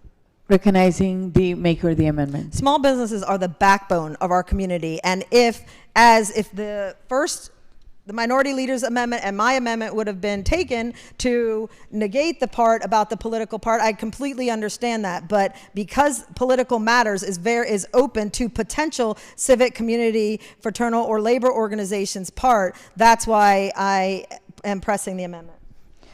The question before the House is the adoption of the amendment. All in favor signify by saying aye. Opposed, no. The clerk will call the roll. Madam Speaker.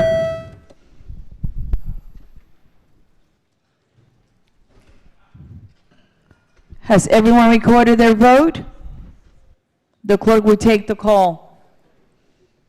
There being 90 votes in the negative, the amendment fails. Are there any additional amendments to the bill as to its title? Recognizing the lady from Frederick. Madam Speaker, I have an amendment at the desk. Go ahead. It is 783920-1. Amendment number 1. Move so much be considered the reading of the amendment. So order. Thank you. You're welcome. So this amendment is very simple. It just takes those $10,000 and $25,000 up to potential initial fines and repeated fines. It removes them and puts them down to a more reasonable $500 and $1,000, so that it would not be as huge of a financial burden, especially on our small business community.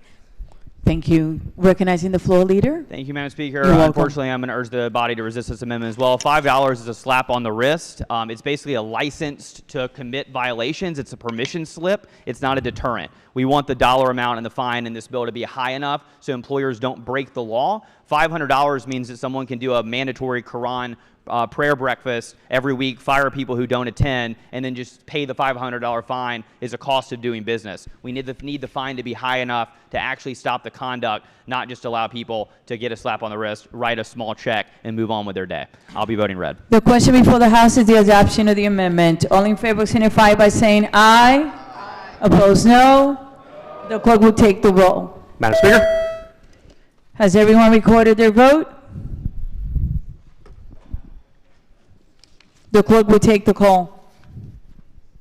There being 87 votes in the negative, the amendment fails. Are there any additional amendments to the bill as to its title? Recognizing the delegate from Frederick. Madam Speaker, I have an amendment at the desk. Go ahead.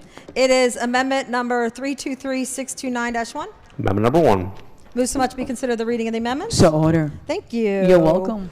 So in this amendment, I'm actually trying to clarify then that businesses would have a little bit of protection, especially as we were talking about how they impact students, how the communication works as far as regulations and policies, and how that's kind of still a little ambiguous or open, and about these potential civic or community groups that we're talking about. So I did want to give them a little bit of protection. And so on page 4, line 5, after administrating, or it would say from communicating with employees regarding matters related to policies, laws, or potential policies or laws that are related to the financial viability or legal operation of the business. So if the regulation that we were talking about that impacts the school system, if the regulation is going to adversely impact the business, that they actually need to be able to mandate employees come to meetings where you have discussions about that and where you are informing people about that. And that's all the amendment does, is it clarifies some of the open-endedness and gives businesses some protections about that. Thank you. Recognizing the floor leader. Thank you, Madam Speaker. You're welcome. I'm unfortunately going to have to urge the body to resist this amendment as well. I also want to say that I really appreciate the discussion with the maker of all 87 amendments. I also really appreciate her earnestly sharing them with me in advance. But unfortunately, we've got to vote this one down as well. Under this amendment, every single political meeting that the bill is designed to stop can just basically be reframed as a business necessity discussion with like 30 seconds of legal creativity. Like if you want to have some sort of ESG meeting or some meeting saying that we all need to be advocates for carbon tax, that can easily be reframed now as, oh, that's a business discussion, that's a business necessity discussion. And so it's an amendment that swallows the entire intent of the bill. This is not a carve out for legitimate business communications. The bill actually already has one of those. This is a pass through for every form of employer political coercion we're trying to stop. So I'm going to be voting red. The question before the House is the adoption of the amendment. All in favor signify by saying aye. Opposed, no. The clerk will call the roll. Madam Speaker.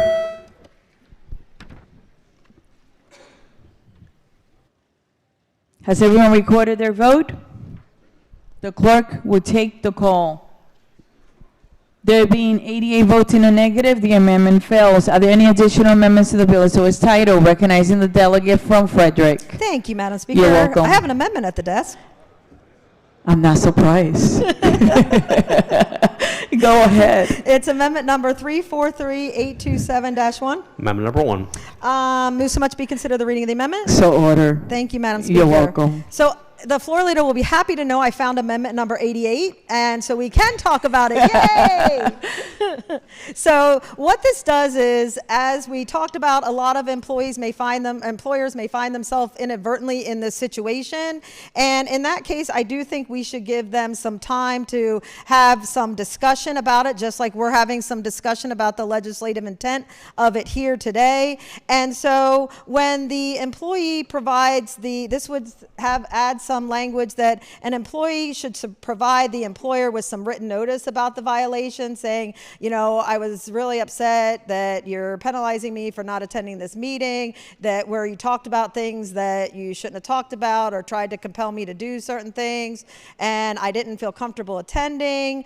And so they send a written notice, and the employer would have the opportunity then to cure and kind of fix and make sure that after getting that written notice that they fix it, is what the intent of this amendment is. I'm sure that we're going to have some discussion about that, but then if it's not, then the complaint can be filed within 180 days after the violation. But it's just trying to do a pause and give the employer some time to fix the situation before having to go through the whole mediation, fines, and all that.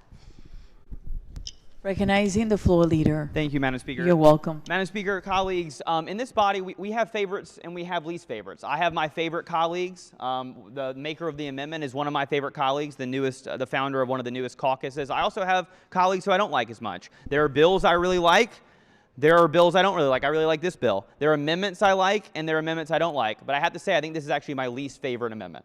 And the reason that I think that we should vote it down is because this is basically the promise it won't happen again amendment. This basically says that there are no violations under the bill that no employer would ever face responsibility if they just promise they won't do it again. If they just say, after they've already fired someone, after they've already disciplined someone, they don't bring the worker back. They just say, hey, sorry we fired you, I guess. We promise we won't do it again to your former coworkers. That doesn't make any sense. Also, there's no teeth, so they don't actually have to fulfill the promise. They don't actually have to stop breaking the law, so they can just continue this cycle over and over, continue having meetings about political and religious matters, continuing to fire people. They get a letter in the mail. They send a letter back saying, sorry, we fired you. We promise we won't do it again. Then they do it again on repeat over and over and over, never facing liability, because the cure in this bill is literally just a promise that no one ever has to fulfill. I'll be voting red on my least favorite amendment. And with all due respect. I know. I'm so One glad second. Oh, sorry. Recognizing the delegate from Frederick. Thank you, Madam Speaker. You're welcome. I am really impressed that I have gotten your least favorite amendment. All the amendments you get, and this is your least, because actually then the whole process would continue if the complaint has to be then filed within the 180 days of it. That is my understanding of the amendment. I understand that we obviously have some differences of opinion on this, but it is literally just giving the employer 15 days to say, you know, I've received the written notice. You're right. If similar meetings are completely voluntary and you don't need to attend. So I press the amendment. Recognizing the full leader. Thank you, Madam Speaker. Just very You're welcome. briefly, in 2 in the bill, it just basically says that there is no violation if the employer either does not cure the violation or or provides an insurance to the employee that attendance at future similar meetings is voluntary. So again, this is just a promise and everything is better amendment that completely guts the bill and is my least favorite amendment of all time. I'm going to be voting red. All right, so let's vote on the least favorite amendment of all time.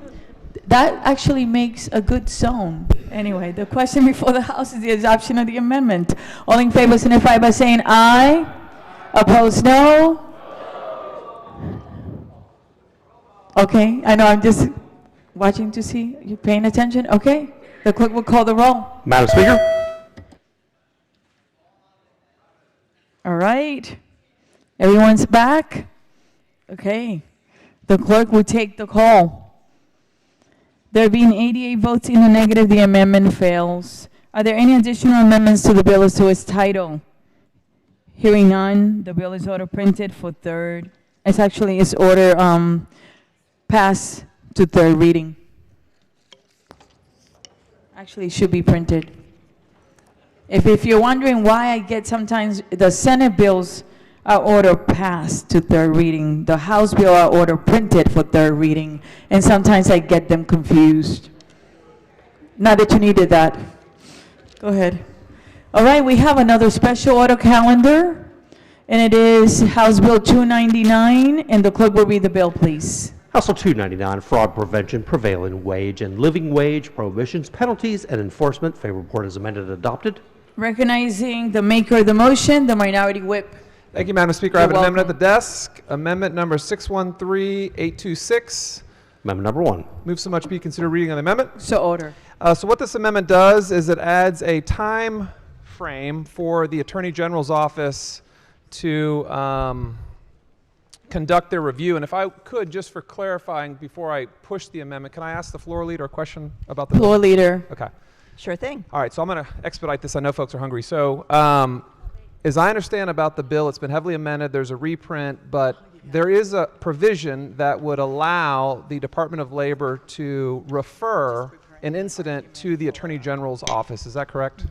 That is correct. Okay. And is it also your understanding that the Department of Labor could, in theory, wait 5 months and 29 days before referring this incident to the Attorney General's office? Is that correct? So if you're referring to the provision that says that if there's no investigation within 6 months, it actually says that they are required if there's no investigation in 6 months. The purpose of that is for some years, the Department of Labor was not enforcing the Workplace Fraud Act, and so we want to make sure that if if they don't investigate it, that it goes to the Attorney General so that there is someone investigating it. We did remove from that the double jeopardy provisions. Sure. Now, I understand that. So my amendment's very narrow, and I thank you for that clarification. What it says is that in the event there is a referral to the Attorney General's office, that the Attorney General's office must conduct their portion of it within 60 days.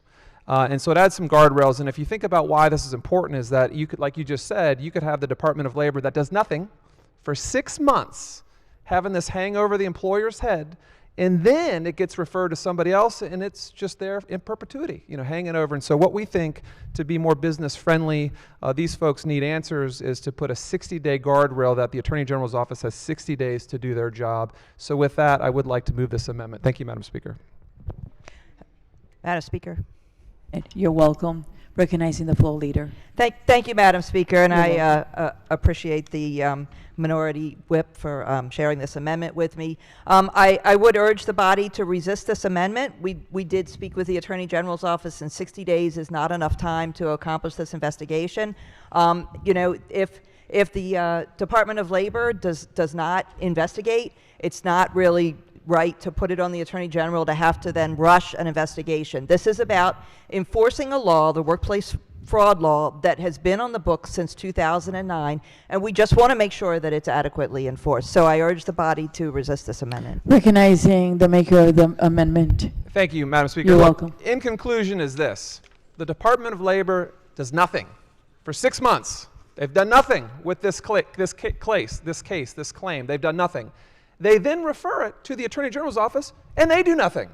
And so you have this thing hanging over like a black cloud over these employers' heads in perpetuity. There's no end date. And we just don't think that's fair for our businesses. So 60 days is reasonable to kind of get to work. I mean, this thing, no one's done anything for 6 months already, and now we're going to make it 8 months. So, or longer, or a year, or 2 years. It's just tough to do business in a state like that. So for those reasons, I emphatically push this amendment. It's reasonable guardrails. It doesn't change the purpose of the bill. It adds some, sets expectations for our citizens. Thank you, Madam Speaker. Floor leader.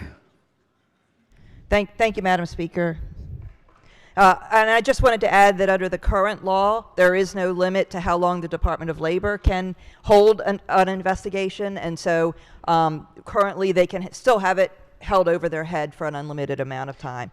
So I urge the body to resist the amendment. Thank you. The question before the House is the adoption of the amendment. All in favor signify by saying aye. Opposed, no. The clerk will call the roll. Madam Speaker. Has everyone recorded their vote? Does anyone care to change their vote? The clerk will take the call. There being 85 votes in the negative, the amendment fails. Are there any additional amendments to the bill as to its title? Recognizing the gentleman from the Eastern Shore. Thank you, Madam Speaker. You're welcome. I have an amendment at the desk 453524/1. Amendment number 1. So much be considered the reading of the amendment. So order. So this amendment basically says that money collected from fines should be used by the state to enhance enforcement efforts and not as an enticement to make claims against contractors. Now, in third reader, I'm going to have some thoughts on the bill, so I want to stay focused on the amendment and why the amendment is here.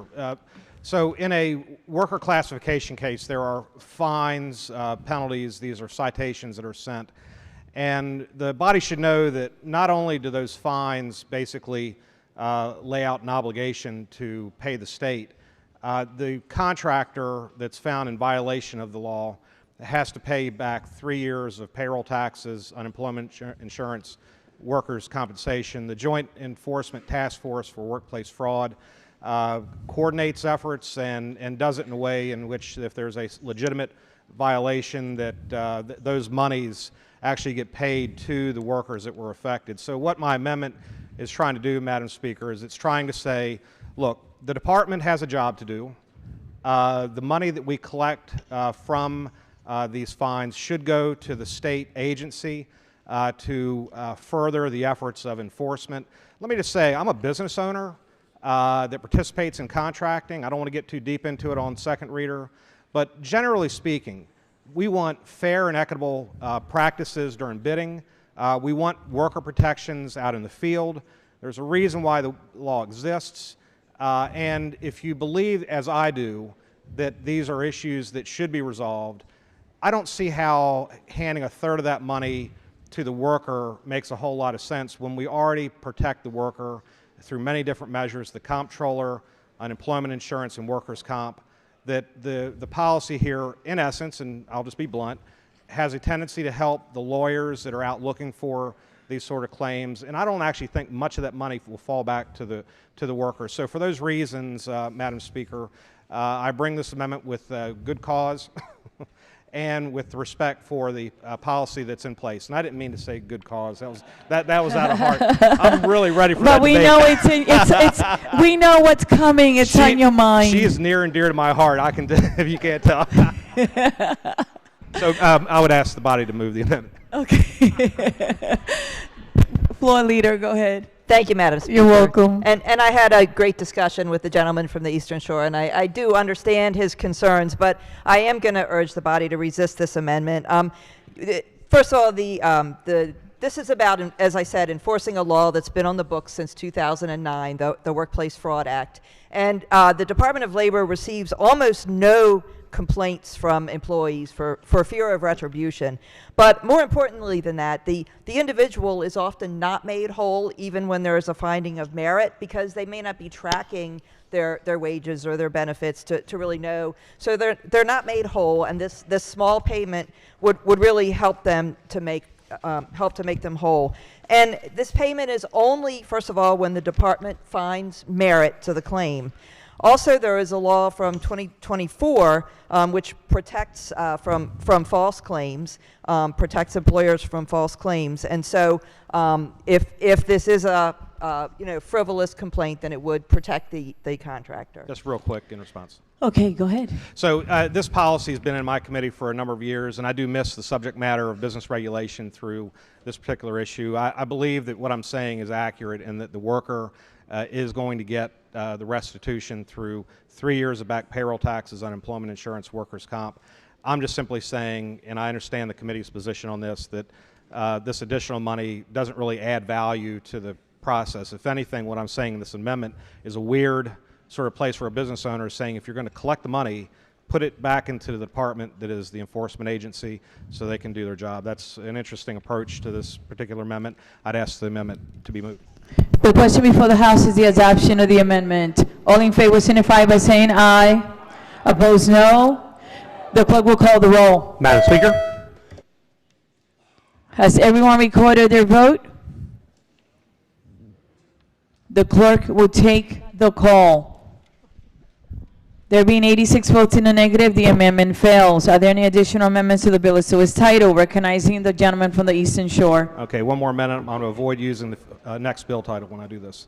913-226/1. Amendment number 1. So much to be considered the reading of the amendment. So order.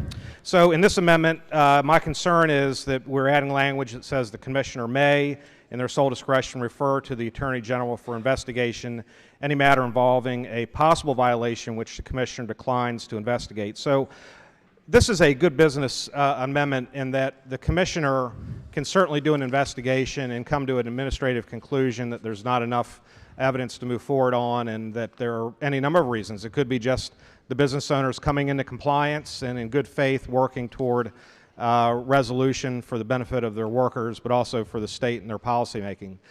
Under the bill, it requires the commissioner shall refer these complaints to the Attorney General.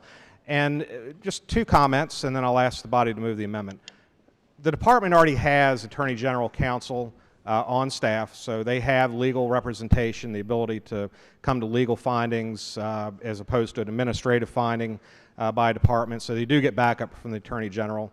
The more important issue here is that if you're looking to adjudicate these sort of difficulties, if you're trying to make sure that a business corrects the effort, their mistake, and they do it in good faith, that this should not always lead to an Attorney General's review and oversight of these sort of things. Bottom line, Department of Labor is one of the strongest departments regulatory-wise in the state of Maryland, and they know how to use it, they know when to use it, and they also know when not to use it. The Minority Whip talked about, how difficult getting these sort of claims and penalties lodged against a company, and that it takes a long time sometimes for the state to come to an administrative conclusion. But at the end of the day, what I would like to think is that that time spent is used to figure out whether or not we're going to use the full weight of the regulatory department on these small businesses. In many cases, the smallest businesses who are just trying to get started, and all of a sudden they realize this is one of the heaviest penalizing sort of policies that exist in the state of Maryland. I don't think that should lead to automatically the Attorney General doing a review. I will say once again, in this weird place where I have lived some of this through experience, that I respect the department's ability to come to conclusions. If they believe that the penalty rises to the occasion where they want to refer it to the Attorney General, do so. But I got to imagine most of these cases would not require that. So, Madam Speaker, the amendment gives the Commissioner the discretion whether or not to refer that. It's the right policy position here, and I'd ask the body to move the amendment. Recognizing the full leader. Thank you, Madam Speaker. You're welcome. I am going to once again urge the body to resist this amendment as well. Again, this is about enforcing a law that's been on the books since 2009, the Workplace Fraud Act. And the Workplace Fraud Act makes it basically says that you cannot misclassify employees as independent contractors, and doing that causes harm to the workers in the form of lost wages. It causes harm to the taxpayers who are left to carry the burden, but it also does cause harm to legitimate law-abiding small businesses who are just trying to abide by the law and can't compete in what's become a race to the bottom. The Workplace Fraud Act, as I mentioned before, for some years was not enforced under the previous administration. So it's very important to have this provision of automatic referral to the Attorney General. So if we come to a place again where this act is not being enforced, there is a backup that someone will be there to make sure that this gets enforced to prevent the race to the bottom that is hurting workers, taxpayers, and small businesses. This amendment actually strikes large parts of the bill and really guts a lot of the enforcement provisions, including some streamlined processes which allow state civil action remedy for workplace fraud, prevailing wage, and living wage, in order to really streamline this and not have a bunch of separate processes that are there. So I urge the body to resist this amendment. Very quick. One more time? Just real quick, 20 Okay, seconds. go ahead. So in 2008, when Tom Perez created the Workplace Fraud Act and it became implemented, the administration then did it in a very bad, in some cases I'm just going to argue unethical ways, because they were learning new subject matter. Under the Hogan administration, there was definitely a policy reversal, and that was to, instead of doing enforcement, going heavy-handed on contractors, that we were instead going to seek compliance, bring companies into compliance, do outreach training, and yes, that was a different policy making. And my 20 seconds are up, Madam Speaker. Okay, thank you. Move the amendment. You see, they're listening. They're keeping the time. So the question before the House is the adoption of the amendment. All in favor signify by saying aye. Opposed, no. The clerk will call the roll. Madam Speaker.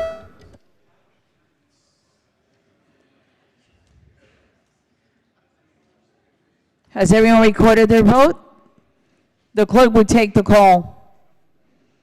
There being 89 votes in the negative, the amendment fails. Are there any additional amendments to the bill as to its title? Recognizing the gentleman from the Eastern Shore. Thank you, Madam Speaker. I have You're an welcome. amendment at the desk. Amendment number 933720/1. Amendment number 1. So much be considered the reading of the amendment. So order. So one of the things that caught my attention in this bill was the fiscal note saying this had a minimal impact on small business. And, you know, I actually am a contractor. I'm a general contractor. I have an MHIC license. Sometimes I also act as a subcontractor. Now, so while I don't necessarily do prevailing wage work, you know, I look at this and say it is burdensome to the general contractor in making sure that the wages are paid, the workers' comp is paid, the certificates are there. But we're not saying not to hold the general contractor liable for that. Yes, the prevailing wages will be paid, and the workers' comp and the unemployment insurance will be paid.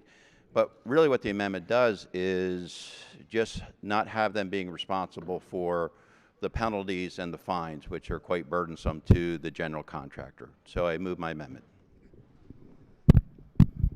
Thank you, Floor Leader. Thank you, Madam Speaker. And what this amendment does, and I would urge the body to resist this amendment, is it significantly weakens the provision, which is really one of the key provisions of this bill, that holds the general contractor jointly and severally liable for misbehavior by the subcontractors. What's happening now is we have a race to the bottom where legitimate businesses just can't compete because if they want to follow the law, they can't compete. Their labor costs are 20 to 30% higher than somebody who is misclassifying workers and basically committing fraud. And so one of the provisions of this bill, as I said, holds the general contractor jointly and severally liable for that, because we don't want the general contractor to look away. They set the terms. They control the workplace, and they control the subcontractors in terms of wage violations and also safety in the workplace as well. So we want them to be paying attention to this. And this is not really about penalizing the general contractors. We just want them to follow the law and ensure that every subcontractor on the job site also follows the law so that we don't have this race to the bottom. And so I urge the body to resist the amendment. Madam Speaker. Recognizing the maker of the amendment. Well, the supporter of the amendment. So let me just say this. General contractors can certainly protect themselves by requiring workers' comp policies be shared with their subcontractor to the contractor. They can certainly enter prevailing wage because it's current law are required to receive monthly payroll reports that relate to prevailing wage. So a general contractor can protect themselves by following the law on prevailing wage by just making sure that their subcontractors produce those wage reports. And what the amendment is trying to do, it goes back to my original point earlier, which is to say, you know, you've got these penalties and fines. Keep in mind, one of the penalties is debarment. I mean, are we saying jointly and severally that we're going to have general contractors theoretically debarred over this sort of thing? Well, okay, you're saying no, but I'm saying under the amendment that penalties and fines should purely be borne by the company that was in violation of the law. The only reason why you would ever consider joint and several liability is that for some reason the volume of the money is going to be great enough where you would bankrupt the small subcontractor and then you have to go up the stream to find out where the money is. And maybe there are occasions where that exists, but look, at the end of the day, general contractors run independent businesses just like subcontractors run independent businesses, and this amendment is only doing one thing. It's simply saying on these fines and penalties, have it borne by the organization that is found in violation of the law. To the supporter of the amendment, that was real strong support there. You went on. Go ahead. Thank you, Madam Speaker. First of all, I wanted to clarify that the debarment has been removed from the bill, so that is no longer a penalty. We also, yesterday, in a floor amendment, removed the citation for the general contractor if the subcontractor commits a violation. We heard from the contractors that this was a real issue because it put something on their permanent record. And our goal is not to permanently prevent people from doing business in Maryland or in other states. Our goal is to make sure that they are following the law and making sure that everyone who is in the job site that they control is also following the law. And I also just want to add, and then I'll sit down, that Washington, D.C. has had joint and several liability for general contractors since 2015. And Delaware and Virginia have also recently passed that as well. So they do, in most of our neighboring states, already have to comply with this. And so again, I urge the body to resist the amendment. The question before the House is the adoption of the amendment. All in favor signify by saying aye. Opposed, no. The clerk will call the roll. Madam Speaker.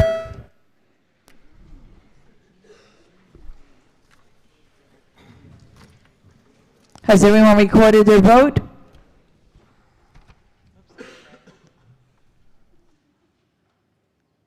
Now they have. The clerk will take the call. There being 89 votes in the negative, the amendment fails. Are there any additional amendments to the bill as to its title? Recognizing the lady from Frederick. Thank you, Madam Speaker. You had to stop and think, didn't you? I have an amendment. You don't want to know where I was going to send you. I don't want to know what you're thinking. No. I have an amendment at the desk. Go ahead. It's amendment number 663426-1. Amendment number 1. Moves so much be considered the reading of the amendment. So order. Thank you. You're welcome. So if I could ask the floor leader a question. So this amendment is simple. I heard the conversations, and I've, looking through the bill, and you were talking about like permanent putative member being removed as far as the bill goes. So you did take a lot of amendments to rectify that, and I appreciate that. Is the removal of the license part still in there? Yes. Okay, so then I'm going to press the amendment then, because what this does is the amendment does remove that part and takes it back to the original standing and how it was done, mainly because when you have the hearing part of it, the line where it says a hearing initiated under this subparagraph shall be limited to whether the commissioner has mistaken the identity of the licensee whose license has been suspended or revoked. Is that part still in effect? I believe so. Recognizing yes. the floor leader. Sorry, thank you, Madam Speaker. Yes. Okay.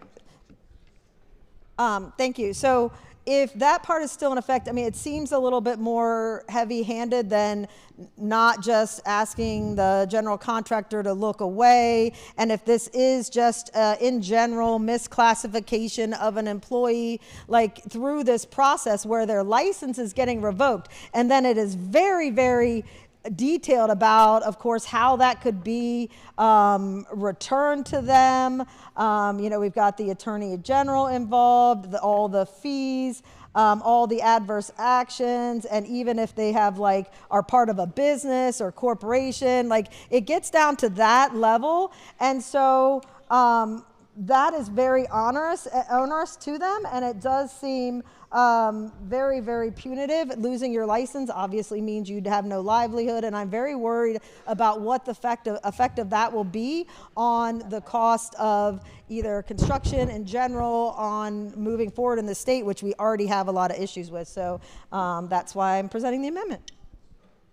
The question, recognizing the floor leader. Thank you, Madam Speaker. I thank the gentle lady from Frederick. The licensing provision has stayed in where we removed debarment because the licensing is much less permanent. It's also ultimately controlled by the licensing board for that particular profession. So there is the board that makes that decision, and it's also appealable in certain circumstances. But also, it's not permanent. They can reapply once they have complied with all of the penalties and paid the penalties and complied with the order. They can reapply, and then it's up to the licensing board whether to reinstate that. I guess, and that's where we have a little bit of a difference, because it says in here, it says the appeal can only be about mistaken identity, and that really limits how you can either make a case or have that kind of due process about it. And so it kind of ties the licensing board. There's a lot in this. There's more in this that ties the licensing board's hand and only can be given back in certain circumstances. And like I said, even goes on to the business aspect. So it's a lot of overreach before you would even be able to think about getting that license back. Recognizing the floor leader. Thank you, Madam Speaker. So You're again, welcome. this is a provision to try to make sure that the Workplace Fraud Act is enforced, and we want everybody to comply with this law that's been in place since 2009.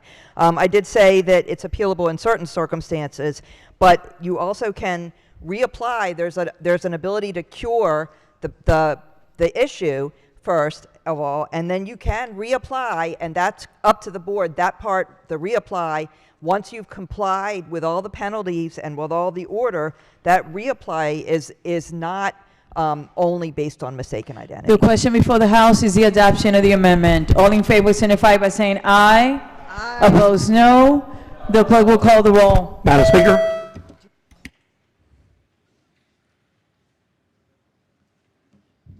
Has everyone recorded their vote? The clerk will take the call.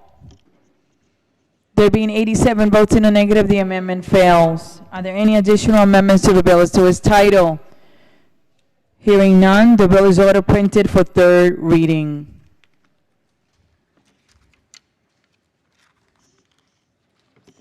Okay. That ends the work at the desk for now. We're going to come back. So please pay attention when we announce the time.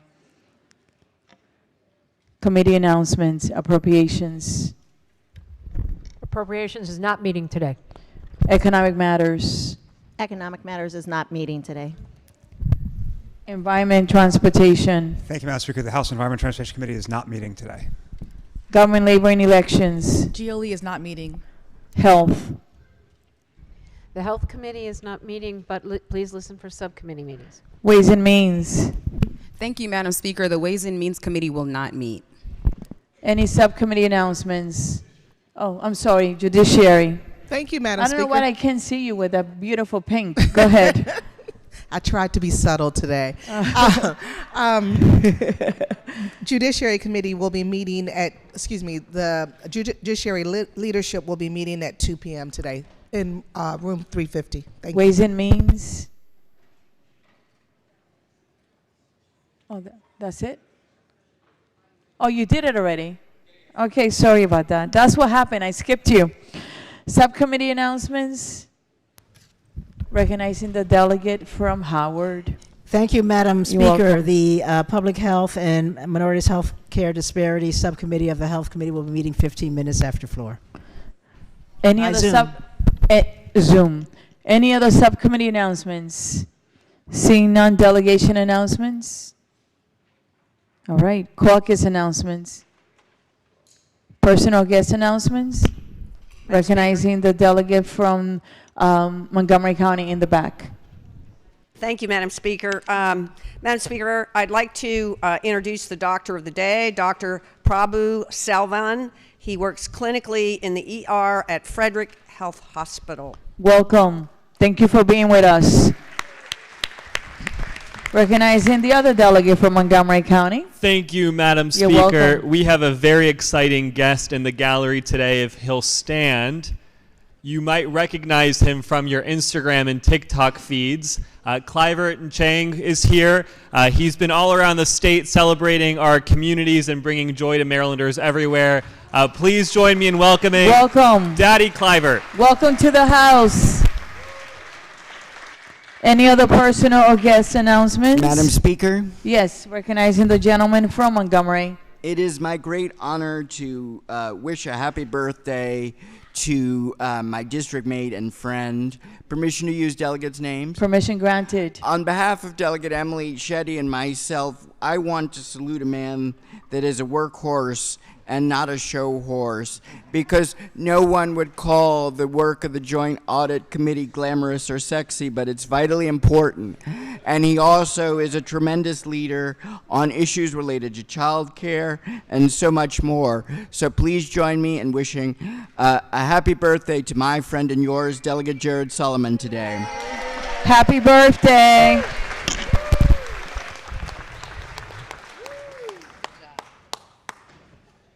Madam Speaker. We are not going to do the pages because we're coming back tonight, okay? I mean, not tonight. We're going to come back shortly this afternoon, all right? We'll do the pages later.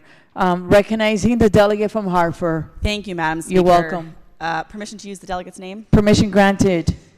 Body, we have a very special day today. We need to celebrate an individual who you'll often hear say something about how Maryland is the entire country, but in miniature. In fact, some days you might hear it many times in the same day. This is actually her last birthday that she's going to celebrate with us here on the floor. So for those of you who have been able to and had the opportunity to serve with Delegate Susan McComas, please wish her a Happy very birthday. happy birthday. Happy birthday. Thank you. Happy birthday. I know that you're all working And what a way to spend your birthday, right? But we're doing great work, so thank you. We're going to skip the pages because we're coming back shortly. So let's do quorum call. Madam Speaker? Has everyone recorded their presence? Anyone in the back? Got it? Okay. The clerk will take the call. There being 124 members present, the House is still in session. Let's listen to the Majority Leader for our return time. Thank you, Madam Speaker. You're welcome. I move that the House stands recessed until Friday, April 3rd at 3:15 p.m. Legislative date 3:15 p.m. Please be on time. Thank you so much. March 18th. 3:15 p.m.